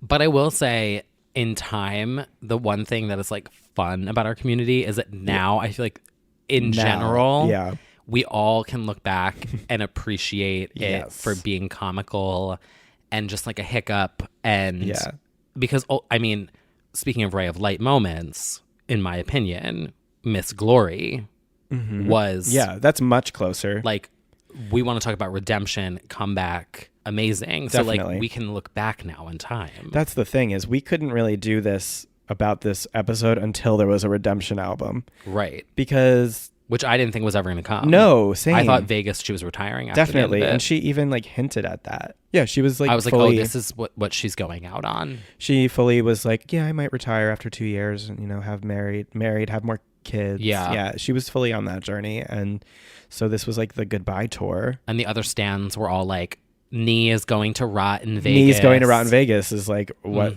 arose from this. And now all those same people are standing in line at Enigma, but that's a different story. Funny how that all turns out. It's almost like she, starts trends. Britney's not relevant. Oh, the stand just fully jumped out again. 2013. I mean, it's true. Like literally every other girl after Britney did Vegas. Yeah. And at this time, like we want to talk about Stan Wars, which I don't normally get involved in, but like the Stan will jump out for a quick second here. Every other fucking Stan group dragged Britney fans. True. Because like she was the one going to Vegas to rot. Yeah. And that was like the big running joke. And now everyone else is doing it. Yeah. Not there as long as Britney. Right. Not making as much money as Britney. Yeah. Well, now we're all old and irrelevant, so. Yeah. Oh my God. I mean, that's ultimately what it boils down to. Stand back in its jar for a second. Yeah. While the Noah Cyrus stands rule their generation now because we're the irrelevant when ones. is Heidi Montag announcing her residency? Oh, God, I wish. We do, however, get a redemption before we wrap this all up. An important one because we needed it. And it is called I Am Britney Jean. Quite a 180 from I Am the Femme Fatale. Oh, totally is. Crazy. And as it turns out, it's like super reassuring because she's totally Britney in this. Like, 100%. It might as well be For the Record Part 2, just without asking all the right questions, I would say. Like, it's getting there, but it's not. It is introspective. There's no breakdown. There's no sadness, really. But we get a lot of her admitting she's socially awkward, socially anxious. There's a lot of admittance that she's just nervous.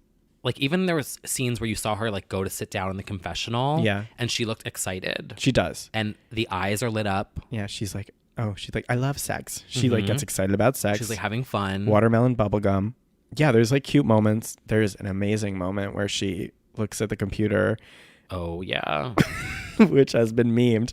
And they pull up a picture of her Allure photo shoot from 2007 where she like reportedly was like super out of it. She's like, when did I take these? Yeah. But like even that was funny to see. That's amazing. Yeah. There's really cute moments.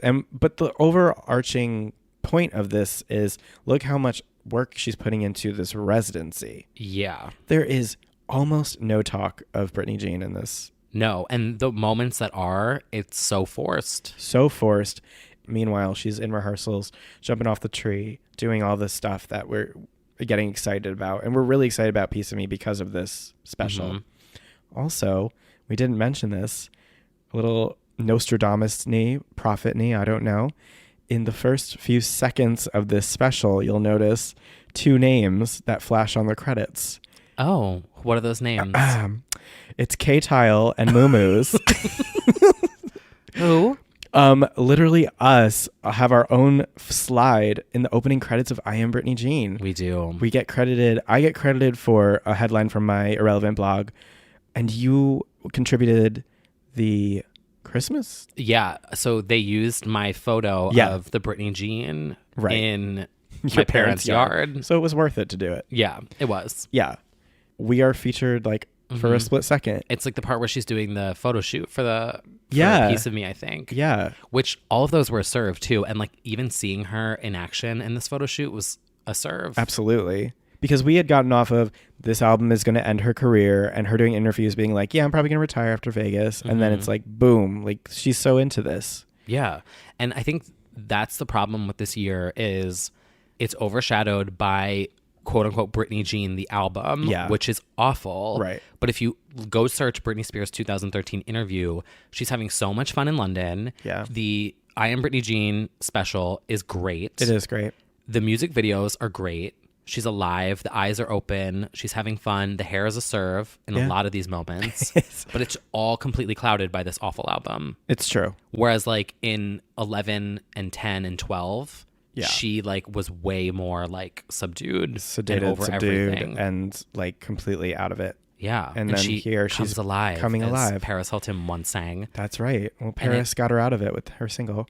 But like it got overshadowed. Yeah, it did. Unfortunately, it was like when music was at a high, she was at a low, and now we've got music at an all-time low, and she's building back up to where she used to be. Right. So finally, we're going to balance it out by the time we get to Glory. But we have successfully traveled the lowest of the low musically. I've said what I need to say. Now everyone knows that I don't think she sings Britney Jean, and I feel a sense of relief that I never have to talk about it again. I, too, do not believe she is singing on all of Britney Jean at all. I guess, I don't know, because I feel like there will be people who question that. Somebody actually I was talking to had no idea there was even a scandal about her vocals. Really? And I was like, really? They just thought it was a bad album. Right. So I'm like, T. But luckily, we are about to have a lot of fun and a great resurgence and a never-ending Las Vegas residency. Well, ain't that the truth? Oh my God. Keeps getting better. Well, speaking of Las Vegas, so why did you just look at me like you had no idea? Because I don't know what you're going to say She went to because... Vegas. Oh, MuuMuse is afraid I'm going to expose him. I'm saving that for next episode. She technically ends the year with the kickoff of Piece of Me. Right. But you'll have to wait and see in the next episode. That's right, because we went together to... It wasn't the opening night. No, we went second night. Second night. The opening night was like a Wednesday, I think. And then we went the first weekend on New Year's Eve. We did, yeah. Oh my God, do you remember that mayhem afterwards? Yes. Oh, the zombies on the street. Yeah. Among numerous other things that then things happened throughout the evening. Oh, yeah. Pheromone makes a cameo. Pheromone is involved. Yep. And we also went to Subway. Things not get sponsored. We did. And things get a little hazy for some of us. Shockingly, you and not me. I'm stunned still. Same. It was the altitude. Anyway. It's really dry out there. That's why they keep the mic off. Next episode, we're going to be discussing Vegas in full. That's right. But before we end, we need to pick a knee. We do. And this one actually came to mind immediately. Trauma knee. It felt like a divorce to me. My stand-up was so blind up until 2013. And then when the music wasn't good, I kind of had a come to Jesus moment listening to Hold On Tight, where Jesus came down and he was like, this isn't a great album. Oh, she's probably going to retire for real. Like, oh, this is kind of over. Oh, like she's not general public anymore. Like all of those things were shattered. Yeah. So it was very traumatic knee. The first thing that came to my mind was, where is knee? Where is knee? God, that is damning. But so true. I just think she was so totally not interested in recording this year, and they did it anyway. And that was what happens when you get her. Luckily, Larry, even just as recently as now, is claiming that she's going to record after this residency launches and everything, which is certainly preferred to doing it before, because this is what happens when you record before the residency, clearly. They didn't even use it. She did Work, bitch, and did Perfume, but just stood there. Yep. So I'm like, what was the point of the album?